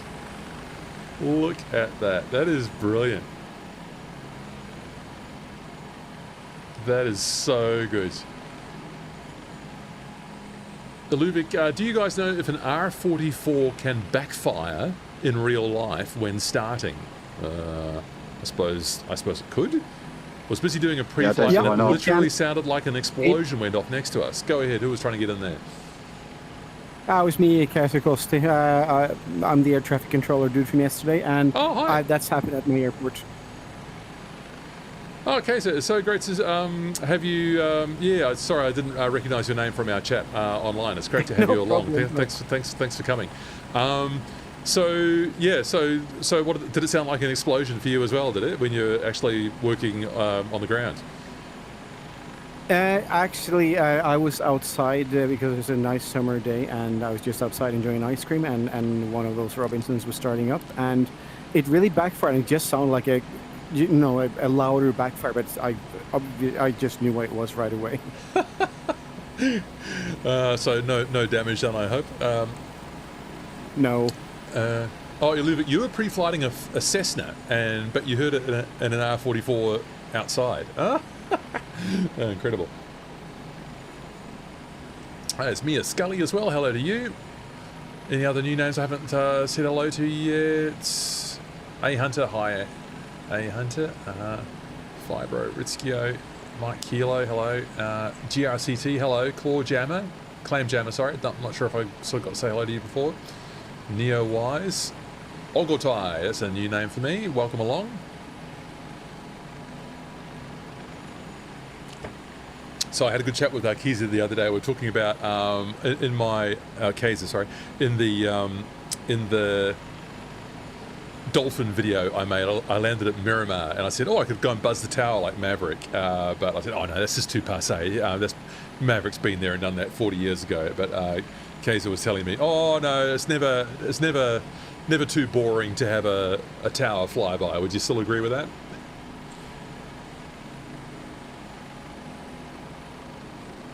Oh, he's up there now. Well, he was telling me that he had an excellent Swedish flyby there. Hot sparkling water, Riskio. Absolutely it is. Absolutely it is. There's Old Faithful. What a view. I have a helipad. You're right. It never gets boring. Doesn't matter what kind of aircraft it is. Well, you told me it was a fighter jet. Yeah, it was one of the last vegan aircraft, actually. Yeah. Amazing. That would have been quite a sound, quite a sight and quite a sound.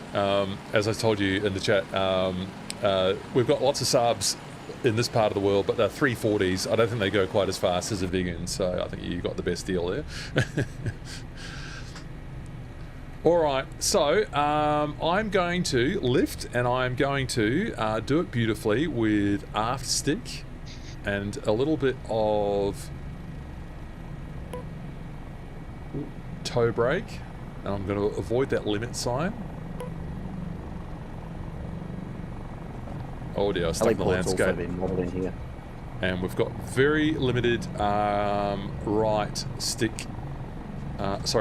pedal authority in these conditions.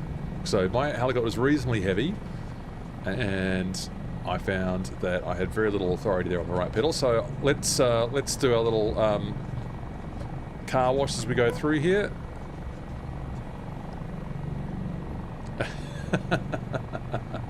As we proceed north up the road, through we go. Old Faithful, whoosh! That's funny. That's excellent. I wonder if everyone else is following. I would have recorded the helipad. So good. So I see good. all of you guys now.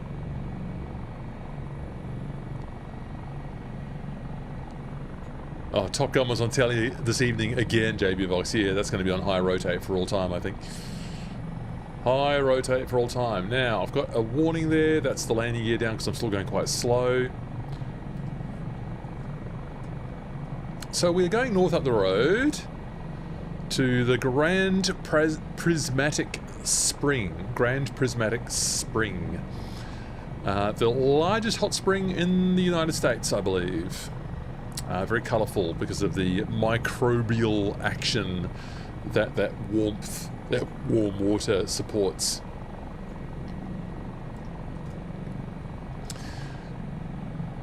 So I've got an idea for a little helicopter challenge here. I'd like to see how you all go. My idea is that we will use right cyclic and left pedal to do a turnabout the point, that point being Grand Prismatic Spring. So that's let's do it. That's right cyclic and left pedal, so that means we're going around anti-clockwise when viewed from above, and that means you're not going to have problems with running out of pedal authority using the left.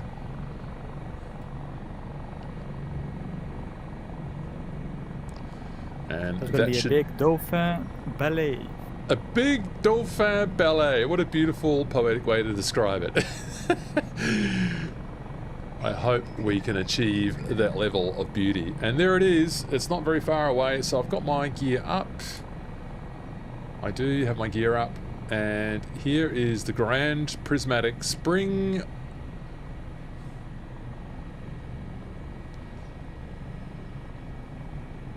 That does look very colourful. I need to lose some speed for this to work. Nose up. 60 knots now.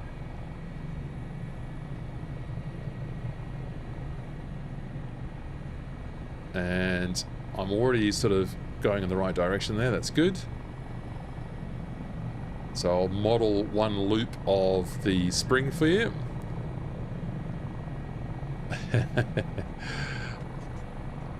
So you'll need your trim release down the whole time.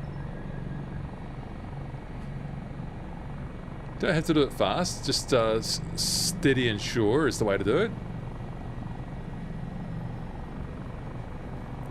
If you've got too much collective in there, you might find it hard with the right pedal and possibly running out of authority. This is going to be interesting, Matt, with a new record set of 57 helicopters doing the same thing. We're really going to be stirring the pot. And I've run out of authority there, right on the stopper there. The air traffic controller in me hates this. ATC does not approve.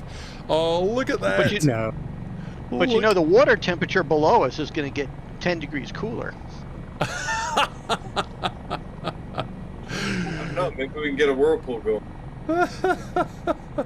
Get a whirlpool going. That is so good. That is so good.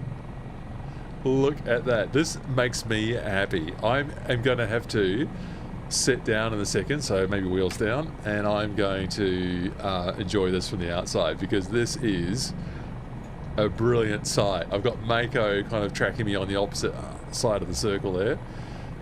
Where I am right now is where you lose your pedal authority because of the wind. It's pretty hard going. That is so good. How good. Come on. That is brilliant. All right, I'm going to sit down over here. Keep going, people. I'm going to sit down over here and I'm going to enjoy the view from the outside. You'll get dizzy. No capturing a screenshot during this maneuver. Oh, don't worry. I'm going to do that now. I'm your photographer. I'll get it. There we go. Into the wind, I think. Who's doing it too fast?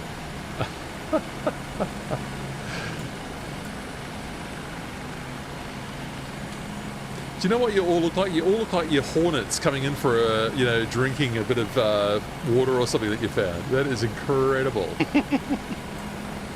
That is absolutely amazing. It's nuts the sim can draw so many helicopters in there. It is nuts that the sim can draw 57 helicopters behaving completely ludicrously at Grand Prismatic Spring in the New World Update 22 USA National Parks. That is fantastic.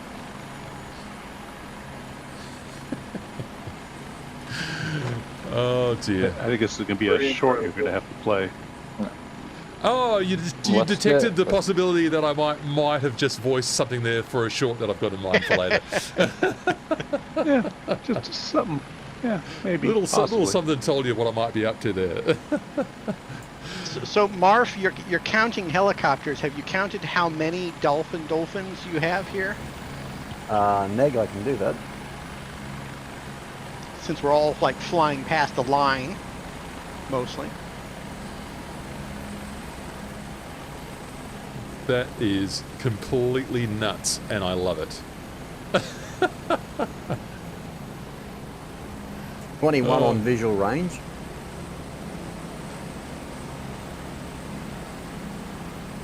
Space Cadet, I can do this maneuver, just never on purpose. Yeah, sometimes it happens accidentally. I'm actually pretty impressed. I mean, the Dauphin makes it pretty easy with its lovely stabilized flight model. Is the constant shaking from the heli or from a camera mod? Would that be constant shaking in my heli, Illuvic? Yeah, I've probably got a combination of Chase Plane, FS Realistic Plus, and maybe the original Dauphin there as well. This is crazy. Yeah, the Dauphin has some built-in shake, which I've turned to low, but you might have multiple sources for yourself. Yeah, so your mileage might vary depending on what you've got on there. What was that, Marv? 26 Dauphin aircraft. 26 Dauphin, that's brilliant. Big Al, is there any way to shorten the names of the name tag to just username? Yes, there is that user tag utility that I've not got. I think you can change the colours and stuff. I only get the username except for the one helicopter that's right in the middle of the view, which I can trick into, in Binky's case here, revealing that it's a passive aircraft B212 replacing an H500 in the model matching. Whoa, Crawdad, what has happened to you? I think if anyone has got access to that mod that you referenced then, Matt, it'd be good to put that in the channel because it gives us the ability to see a lot further. So it doesn't always draw in the aircraft, but it certainly puts in the name. And that will help ground control with counting how many helicopters. That will help ground control. You can do that yourself anytime, Marv, but yeah, by all means. I've been meaning to check it out sometime. Yeah, I'm not quite too sure what my position is on it. I like to have the names there so I can welcome people, acknowledge them, hopefully, you know, make you all feel a really important part of this, which you are, and to, yeah, but also for them not to be like too kind of gamey, you know what I mean? So I wouldn't mind a little bit of transparency, but maybe a slightly better contrast. I'm not quite sure what I want there, but it seems like that name tag mod does allow quite a bit of possibility there. I've been looking around as I go around anti-clockwise to you guys, looking for my old mate NZ Bank Boy, but I should have just looked in the middle. He's down washing his feet. How hot does the Grand Prismatic Spring get? I don't think you probably want to be putting your feet in it, but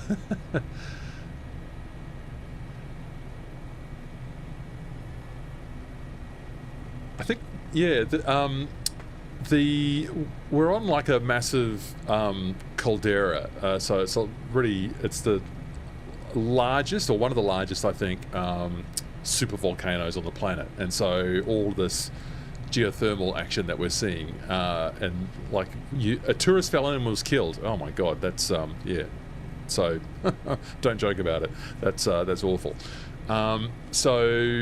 Again, as to sort of speaking again to sort of nature's kind of power and fury sometimes, you know, we just don't sort of take it for granted. Yeah, I think if you can dig down into the ground in some parts of Yellowstone, you don't have to dig far until you're getting like 200 degrees Celsius. So it's pretty hot and active part of planet Earth right where we are now.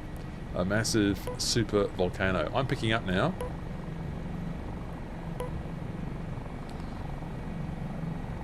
Into the wind, so no trouble there with the rotor authority. It was very difficult when it was coming through from the left. That's where I struggled the most. Everyone else seems to be doing okay. I might just have to do one last lap because this has been quite a lot of fun. So glad that you're all up for the silly challenge, people. One last lap and then we proceed off to the north.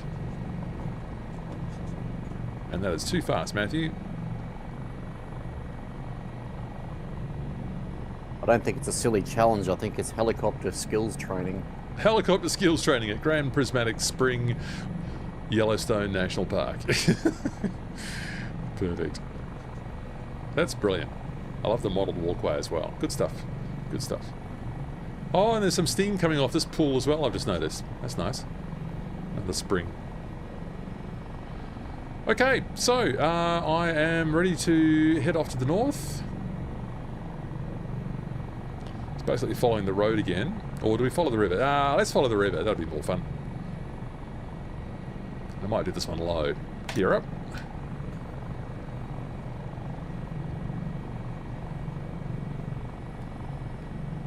Yeah, fly-through mode makes a lot more sense with this stick than the other one, I tell you. My word, I was having so many problems with the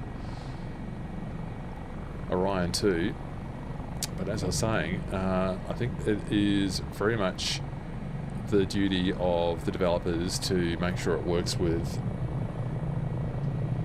common sticks. Not everyone has high-quality force feedback non-centering sticks, and the add-on needs to work with everything. Right. It's quite a bit. Is that a bend in the river, or does it come over here? Oh, I've lost the river. How do they do that?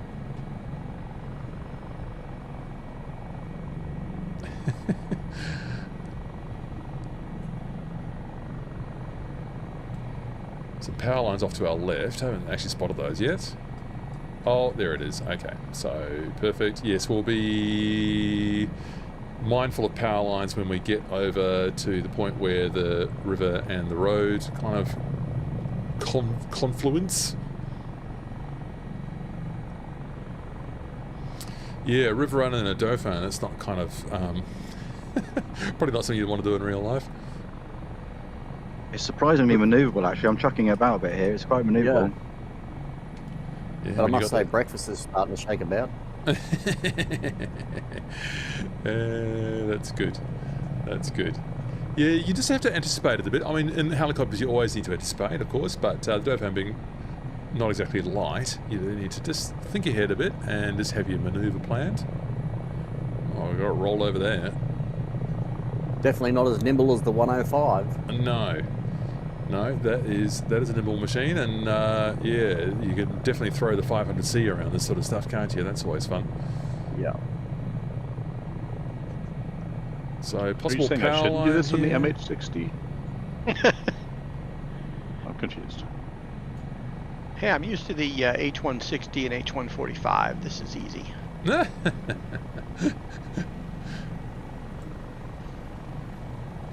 The native flight, again, I stress with the force feedback stick, is I think nicer than what I remember the H145 and H160 to be. So I'm quite enjoying the trim release kind of flight in this. But it has to be with the right stick, because it just wasn't happening with that Orion 2. It was a frustrating experience, and this is much better. All right, weird graphical bug. I get close enough to the river and the water disappears. Yeah. Yeah, I'm having the same. Yeah, The same, yeah. I think we've all had it. That's right. So the lower you go, yeah, it sort of disappears off in the foreground, doesn't it? Yep. So just humor me. Go out and crank up your settings on the cube mapping, because I've got mine cranked up and not having that issue. The same as your ray march reflection. Put that on ultra and your cube mapping to 365. Yeah. Says the guy with a 4090. Yeah. Even the old tech is making it work. Yeah. Well, you've got a very powerful graphics card still. I mean, the 4090 still ranks as a powerful piece of kit. So yeah, it's working nicely for you, evidently. I don't dare increase my settings because it bombs my stream out, which is not what I want to happen to my streams. Yeah, no, it's not good. Oh, this is fun. And so we come to the town of Madison, and after the town of Madison, we get the Madison River. The name of this river is just temporarily escaping me. I'll just have to look at the map again. But this joins up with another one. It becomes the Madison River. And then that flows through the Madison Gorge. No, the Madison Canyon, sorry. Madison Canyon. And so we'll get to experience that in just a moment. Oh, look at this. Look at this little headland rock that we've got Binky and Rough Landings coming up to now. That's gorgeous. Tried to keep up with Mako, but he's just flogging that thing around like a Ferrari F1. Well, he would be the one to do that, wouldn't he? Wow, yeah, that was good. That's really good. So is the confluence right here? Where is the town of Madison? Or is it just a locality really? But here is the coming up to the Madison Canyon now. Have I got that right? Just update my map. Yeah, perfect, we did. So we do like a nice canyon on our Let's Fly group flights. We like canyons, we like rivers. Oh, and that's a beauty up ahead, isn't it?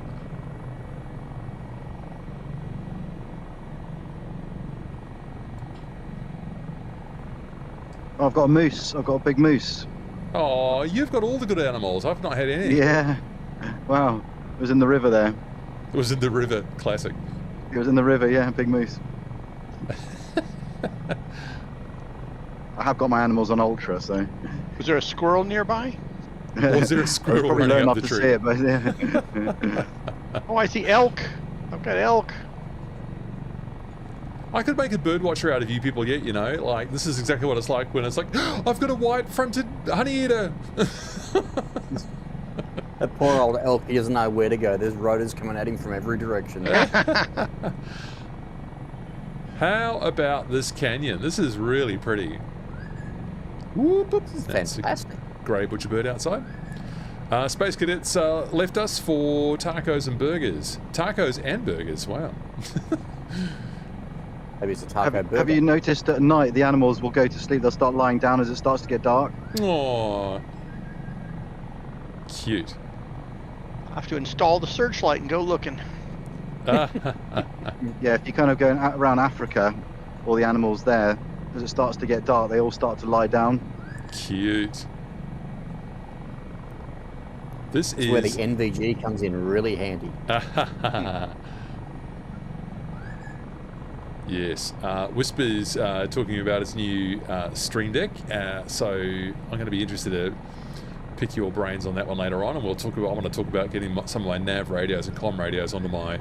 Well, you can't see it on with this camera angle, but on my Stream Deck Plus with the knobs. It's going to be fun. I have solutions. I've been researching. I have solutions. Yeah. Well, you are just the person for it. It's not the easiest thing in the world to set up, is it? So that's why people buy those presets and profiles, where it's all the hard work's been done for them, because it's quite a bit to sort out.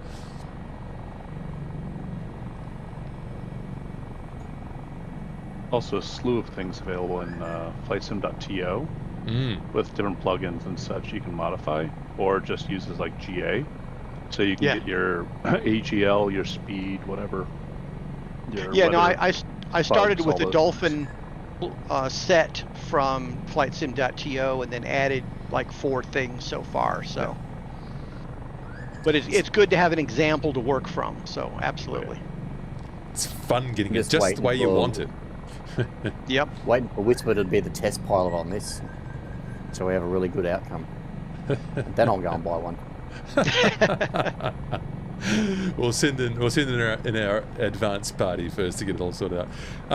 And CC, thanks very much for the follow. And CC, great to have you along. What do you think of all of this crazy flying we're doing? This is pretty fun, gotta say. The Dauphin's handling this beautifully. I'm getting a bit of a sore thumb from having my finger on the trim release the whole time.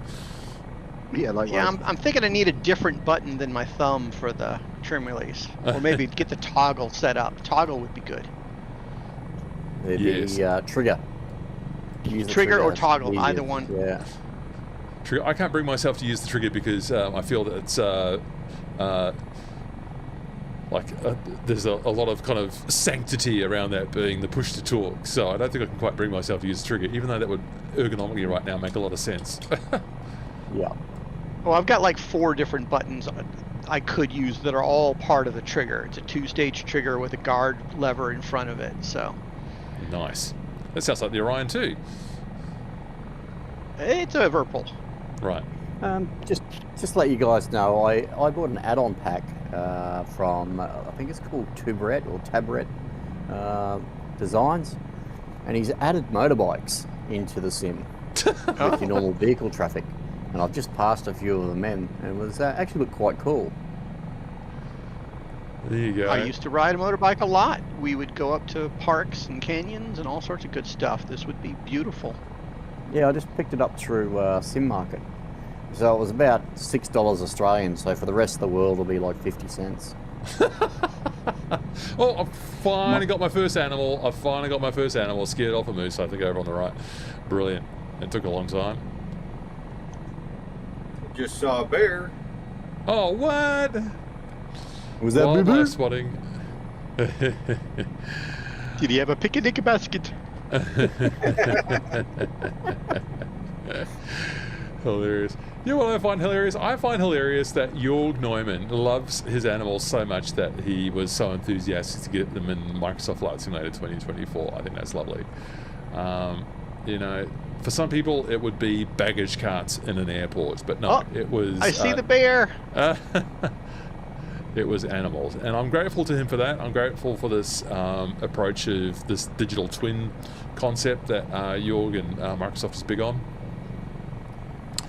to represent the world so beautifully in here. Oh, got another moose. Yeah, there are 2 of them there. I got a bear running like he's getting a free salmon. Oh, just about took out a tree. That was, I think, a 180 I just did in the Dauphin. I don't think that's part of the design spec. Shout out to A53 Platty. Really, really good flying, mate. A53 Platy, we're impressed. Oh, there's a little mini waterfall in somewhere where the height map's not quite right. Is that the moose? Yes, I found the moose too. Thank you, guys. Yes, I think the sim always draws them in different places for different people, but I guess when we're in a concentration, it gets more likely that the other people will see it as well. So that's good. That's really good. What a beautiful part of planet Earth, hey? Marv, have you got your gear down in the Dauphin? Roger. I'll just got it out for a bit of extra drag, mate. Yeah, that's right. You haul yourself around those corners a little bit faster. That's what you need. Oh dear. Oh, I've got the bear. I've got the bear. I've found a bear. I found a bear. Yep, I've seen the bear. Yeah. Now, FS Boy sends us this bit of information. If you don't want to hold down the button the whole time, just switch ASE off and go back to SAS. So I've just done that. So I'm just going to try it on SAS for a while and see what that's like. Another SAS does make a difference. Well, SAS is always on, but then you can. Sounds like someone took. I don't know. Turn a bit too tight. An absolute. No, I was actually going straight and it just took a nosedive. Was the blue light on for fly-through mode? Because that's what it was doing to me. You know, our airport is just to the left.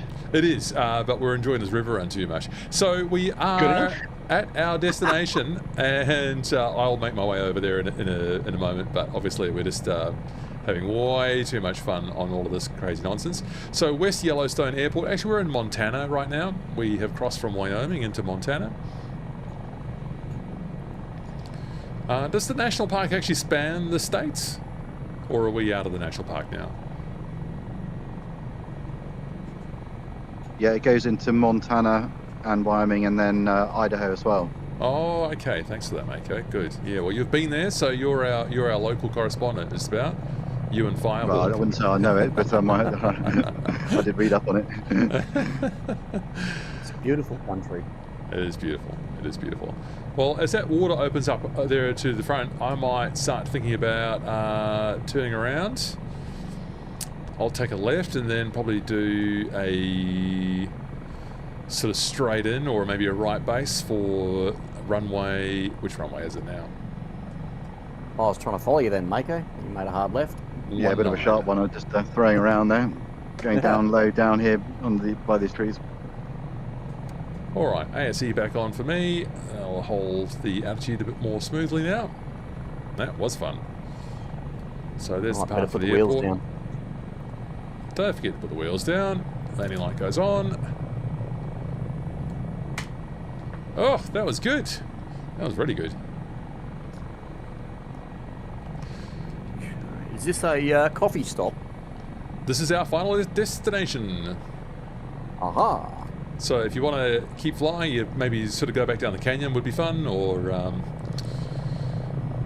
or explore some of the other magnificent national parks of the United States. So I'll definitely be taking votes and suggestions about where people want to fly next. I was really keen to come to Yellowstone, so I'm glad this has worked out beautifully. Really nicely. Oh, I'm going to do a very sensible ground taxi in. And CC, this is the Taog's Hangar Dauphin. That's what I'm flying. And later today I'm going to be getting back into the Dauphin because I need to study up a little bit more now that I've got the AB6 working again. I'm going to need to study up a little bit on the autopilot modes. Oh, I'm landing with a tailwind. Here's the wind swung around. Oh no, I just misread the windsock. 60 knots. You need to be ready to hover over a sinking ship, don't you? Yes, I need to be ready to hover over a sinking ship, or just maybe getting into a tight spot with the Dauphin. So looking forward to trying out Emergency Dispatcher Pro with Matt from Moravia Softworks. Just released, new to release. It's on Aerosoft. So interesting sort of dynamic activities that really suit helicopter flying, and some fixed wing as well. And inspired very heavily by Matt's interactions with the US Coast Guard. So you can choose several bases in the United States. They are generally Coast Guard bases.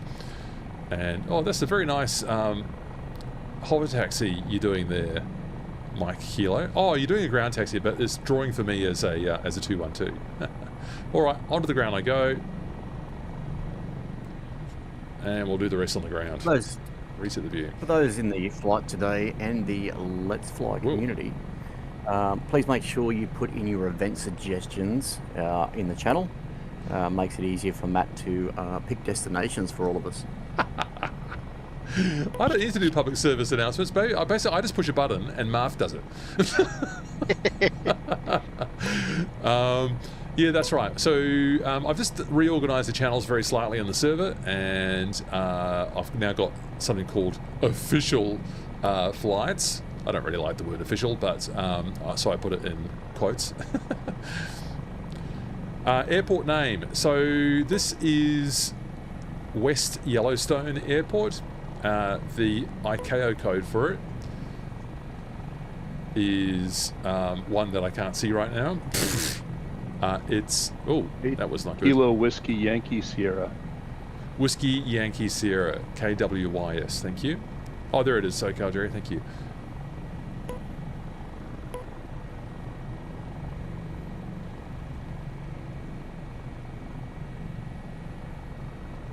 All right, had far too much collective up there, which is why I was going around like a lunatic. So yeah, the official flight, Said, is finished, but you're very welcome to pop in here.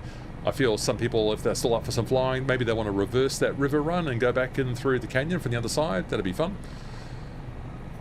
But yes, if you have a favorite US national park that's got some variety of terrain and some possibilities for some fun activities and definitely some points of interest, then I'll put that into consideration for our next flight. Are you still with us, Rough Landings? I bet you've got lots of ideas.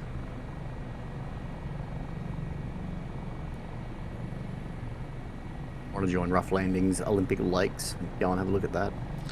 Yep. Well, we did a flight there, and we'll do another one. I mean, I guess we could do it.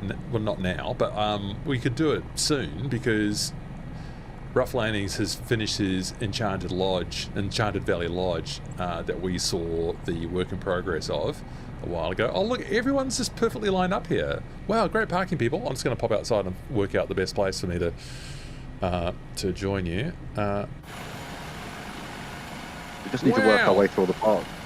That is one of the best parking jobs. You know how I love a good parking job, and that is one of the best I've seen. So I am going to join the other end.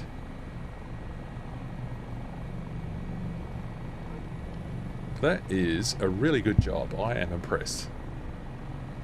You know, this tow card is kind of useful for parking. Yeah, it could back you in a bit better, couldn't it? Yeah.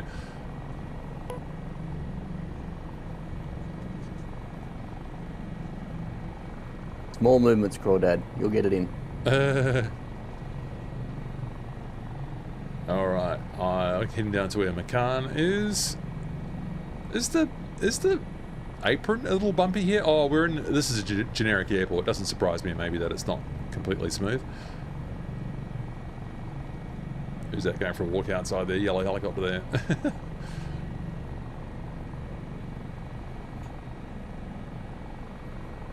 I've got a handcrafted airport for here. Have you? I looked it up, but I didn't see one. Was it a flightsim.to one?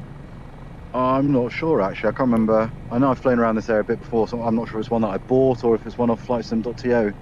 I think it might be part of a Orbix Yellowstone package, to be honest with you. Oh right, okay. Oh boy, competing packages. Oh dear. Hence why we got some choppers at ground level and others 6 feet above. Yes, that usually explains that, doesn't it? So how am I going to get in here? Now, Aquastring, I would love it if you would put your nose 90 degrees to your right so that you're all lined up with everyone else.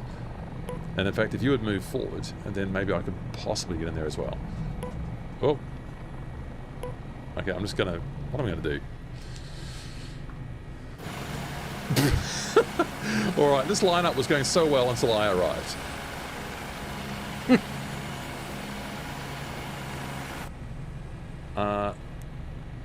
So, can I go backwards in a ground taxi? Only if you get the nose up. I could always use the cheat. The cart. I know I could use the cart, but this is sillier. No, it's not going to work. Alright. Get those engines on idle. What I like is that they've got an audible detent when you're into idle. That is actually really successful. I'm glad they've done that.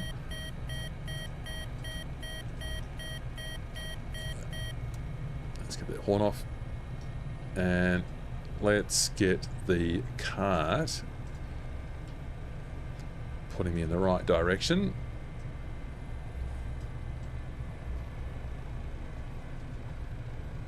Oh, it's not very fast, is it? No, I've got all day. Not in a hurry. I'm in no hurry. Thanks for Rough Landings. I was asking you for your idea for what our next national park would be. I'm open to doing the Olympic Mountains again, although I also feel that we've got lots of choice with national parks, so it'd be good to find new ones as well. So I'm not closed to anything really. They've really redone the Grand Canyon as well, haven't they? And that was good already. Wow, that's surprising. There is some changes in the Grand Canyon. I did that the other night, on the first night it just came through, and yeah, some nice surprises in there, especially around the way they've done the terrain. Oh. That sounds promising. It's very well defined, put it that way. Bryce Canyon looked nice as well. That's another place I've been. Well, we haven't done Bryce Canyon in the channel yet, so I'd be very much open to that. Yep. How am I going here with this lineup? Still need to get myself a bit further back. How can I do this a bit better? Big Al needs to get in line too. Just saying. Get everyone in line. Whilst Matt's parking, one more community announcement. On the Let's Fly channel, we definitely have a dev section. So please come into the developer section, see what they're doing, and provide some encouragement and support to them. If you want to become a dev, ask questions. We're all here to help each other. Oh, look at you go. I am absolutely inspired by what you, Marv, and others are doing in that channel. So to give people an idea, thanks JB Vox, really great to have you along. I look forward to seeing you again soon. We've been talking about Marv's doing some amazing work. Yeah, he certainly has. So the Battersea heliport in London, it took... Did we just have an earthquake in Melbourne? Oh no, it's my it's my AV6. Wow, that was crazy because it's just oscillating at a lower frequency now, and I thought, oh, that's different from what. Wow, that was really strange. Yes, no sooner did someone say, oh, it'd be good to get that Battersea heliport improved so that we could do some helicopter flights out of there. And within about 24 hours, Marv's got the basic sort of outline of the whole thing done, and is asking for a visitor to call by and get some photos of the place so that he can improve some of the textures and stuff. So incredibly fast and useful work that you're doing there. So 100% people, if you're interested in scenery development, 3D modeling, come along and check out our developer channel, and you'll get lots of help and support there for your projects, I would think. Lots of advice and lots of tips, and maybe some ideas for improvements as well. Rough Landings was involved in that when he was doing his Enchanted Valley chalet. Hunter G is also a pretty good developer. Oh yeah, yeah. Well, there you go. So I look forward to seeing. Actually, I can't wait. So I mean, if you people are putting your stuff up in like flightsim.to packages and stuff, so that other people can use it, we will do it in flights. We will put it in flights. Is my undertaking to you. So your work will be, if it's a sufficient reward for you, will be rewarded by us putting it in group flights here and enjoying it in such a way that everyone can participate. So I think that's an incredible contribution to the community, and I'm blown away by your ingenuity. I look at the quality of the work in there, and it's jaw dropping. I'm really impressed. And that's on the Let's Fly Discord. So here is the link. So come along and have a look at that if you want to join in. Give some ideas, or maybe learn a thing or two for yourself. We've also had a professional photographer from the UK join us, Matt. Is that right? She was at Battersea yesterday because the Silverstone Formula 1 is on, I believe, this weekend. And Battersea is the primary transport point for the helicopters. So she was down there getting a lot of photos and reference data, and she posted that through to us last night. There's some really cool photos. That is so great. That's community in action. I'm absolutely thrilled. I'm absolutely thrilled to hear that, and I can't wait to see what comes out of it. And people absolutely for sure will use that. I watched a few years ago, I've just forgotten the YouTuber's name, but he's an English pilot, and I believe the helicopter he was flying was an H155, which is the updated Dauphin, and he was shuttling people to Silverstone. I guess it was a Grand Prix weekend because it was very, very busy, and the system they had for the air traffic control to like shorten the names and like to refer to the colors of the helicopters and stuff was just incredible. Absolutely amazing. Listening to the ATC channel, and that's crazy. This very relaxed looking pilot, just kind of, because 5 helicopters would come in at a time, and then they'd have to like clear them all out at the same time, or they would get the passengers out and then would have to sort of clear them all out at the same time as well. And just like, it would be like, 1 go, 2 go, and it was this incredible pace of getting helicopters in and out. It was just mental, incredible stuff. And unhelpfully, I don't have the link, so maybe I'll just have to quickly look that up. But has anyone else seen that video and remember the name of the YouTuber? No, not seen that one. All right, so I'm going to search my history. A hunt is on. I'll be able to find it. It'll be here somewhere. Yeah, it was just it was a really good watch, just for people who might be interested in aviation procedure.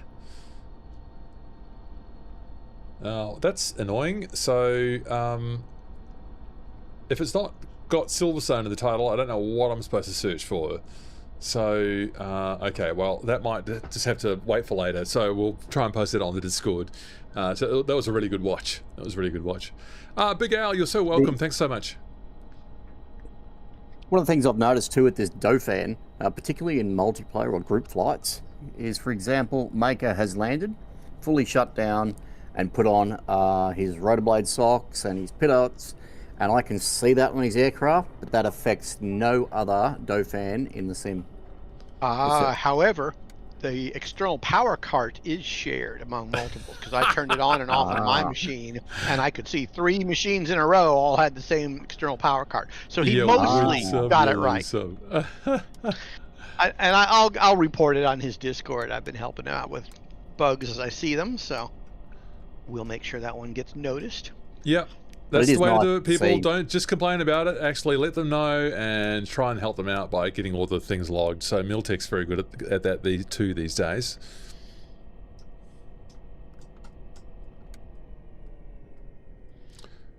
Getting that spools down. Well, that was a pretty cool flight, Matt. So thank you very much. But I must return to the development table. To the development table. Excellent. Get back to work. No rest for the wicked. No rest for the extremely talented. People, if it's open to you to chuck a few bucks either into Super Chat or into the Buy Me a Coffee, the Buy Me a Coffee's most welcome, actually. Did I actually create a support thing in here? Did I actually do this and finish this? Oh, there it is. would be very grateful for you to think about helping the community, supporting the channel. Every dollar goes back into what I build and what I create in here. I have spent this week a lot of money on a new SSD, which is going to help my video production work a lot. It's going to speed things up immensely because it was pretty excruciating before, I tell you. So if it's open to you to support the channel, I'd be grateful for that. I mean, people show their support in the ways that are meaningful to them and that are open to them, and I thank you for whatever mode of support that you can give. So even if it's just coming along and enjoying these flights with us and being an excellent pilot, because we're really glad to have you. I'm personally always incredibly encouraged by this kind of level of participation that we see here. There I am looking down this incredible row of helicopters. I'm really moved. I'm really touched by that. So thank you. It's been a lot of work for me this week. I did those 2 tutorials, and it sounds like I need to do another Dauphin tutorial about the key bindings. And there's still the question of making a review for it. And I've got to do that. Well, I don't have to do it, but I've agreed to do that live stream with Matt. In fact, he agreed with me to do it because I already wanted to do it. So it's been a really busy week of content production. The channel is going really nicely at the moment. It might surprise you to know that even if I'm getting 12,000 views in 48 hours, the advertising revenue is still not that much. So if it's open to you to support through those methods I mentioned earlier, I'd very much welcome that. Saeed, I'm pasting for you the settings right now. We've finished our flight, but if you would like to learn how to join a multiplayer flight, we're all still there. So if you follow those steps that I've just pasted into the screen right now, that will help you for next time certainly, and maybe even for this time if people are still flying around a bit. So I hope that information there is useful to you. There's a few steps that you need to go through, but once you do, you'll be right. So I've still got 12 people on Twitch and 51 people on YouTube. So if people want to talk about Dauphin or Dolphin kind of sticking points, places where they're stuck, places where they need support, Helicopter 5432, you are such a long-term and reliable supporter yourself. Thank you so much. Great to have you in the flight today, and always good to see you. Thanks for coming. If people are having problems or trying to work out how to make their Dolphin or their Dauphin fly better, then we're all here, so we'll take your questions or your thoughts or your comments for at least the next few minutes. I'll stick around for a few more minutes, then head along to the Let's Fly Discord to talk to anyone who wants to say anything there, and then I'll get back to testing the Dolphin so that I can do Emergency Dispatcher Pro in a couple of days. So much happening at the moment. Stratoware has just posted an update for the MBB 105. Happy 4th of July. With some version update, version 1.0.2, with some future update information on there and what's currently being fixed. That is great to hear. Miltech's been really transparent, and I really like their new system of, I might even be able to put it onto the screen for you, of saying what they're working on and what priority it's got and what's coming up in the next version. I think that's a really, really, really terrific way to deal with your customers, to just show what you're doing. Sometimes it'll be bad news because they'll tell people, oh no, that's not a bug, or that's not a priority for us to fix right now. But I think the transparency is actually really, really powerful and important. And I absolutely cannot for the life of me find where I'm which of these many, many, many screens I'm sharing so that I can show you the Miltech bug system. Because I think they did such a good job. So Miltech bugs.miltech. So they actually just built their own platform to track their bugs and just made it happen. So I'm full of admiration for people building their own solutions. Oh, I can't do it in this scene anyway. All right. So anyway, it's called it's bugs.miltechsimulations.com. And so when I look at the BO105, yeah, up to, that's right. As Marv just said, 1.0.2. And so, yeah, lots of, I'm not going to read out the full change log there. Engine popped it into the anti-ice general switches map. now toggle reliably on both engines and respect their circuit breakers. That's good. Sorry, what was that comment? I've just posted the link from Strutaware into the Let's Fly general chat. You legend. Pi Crow, thanks for the flight. You're welcome. Glad to have you along. I kind of hope they bring the UH-60 to the normal career mode. For helis, I didn't really find something better. The MH-60, I guess, yeah. Well, look, my understanding of the situation they had is that it was developed for both 2020 and 2024, and they just drew the line at at missions there. And I think it was the same with the BO105 as well. That was like a twin simulator add-on also. And so if they can possibly get to doing things for 2024 first, it just makes it a bit clearer for developers and a bit more realistic and achievable to get those add-ons into career mode as well. Having said that, Pycro, there is that Emergency Dispatcher Pro add-on coming up. I know that's another add-on and more money, and not everyone wants to spend more money on the simulator, but that offers a really persuasive activity option for both MH60 and HH65 Dolphin as well, and actually any helicopter and some fixed-wing aircraft as well. So there are activity options for you, even if the MH60 pack as it currently stands is not career mode compatible. So that's just worth having a think about there. And I'll be able to demonstrate that to you in about 60 hours. In about 60 hours, I will be live with Matt from Moravia.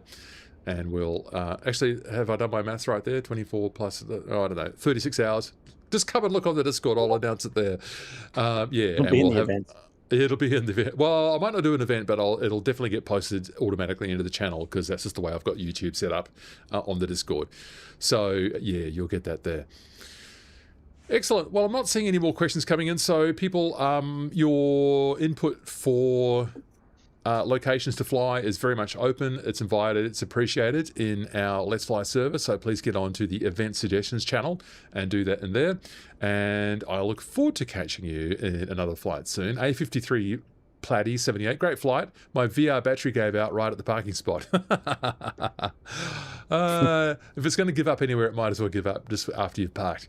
It was great to have you along, Platy, and your excellent flying skills even got a good shout out today, so that's good. That's a good outcome.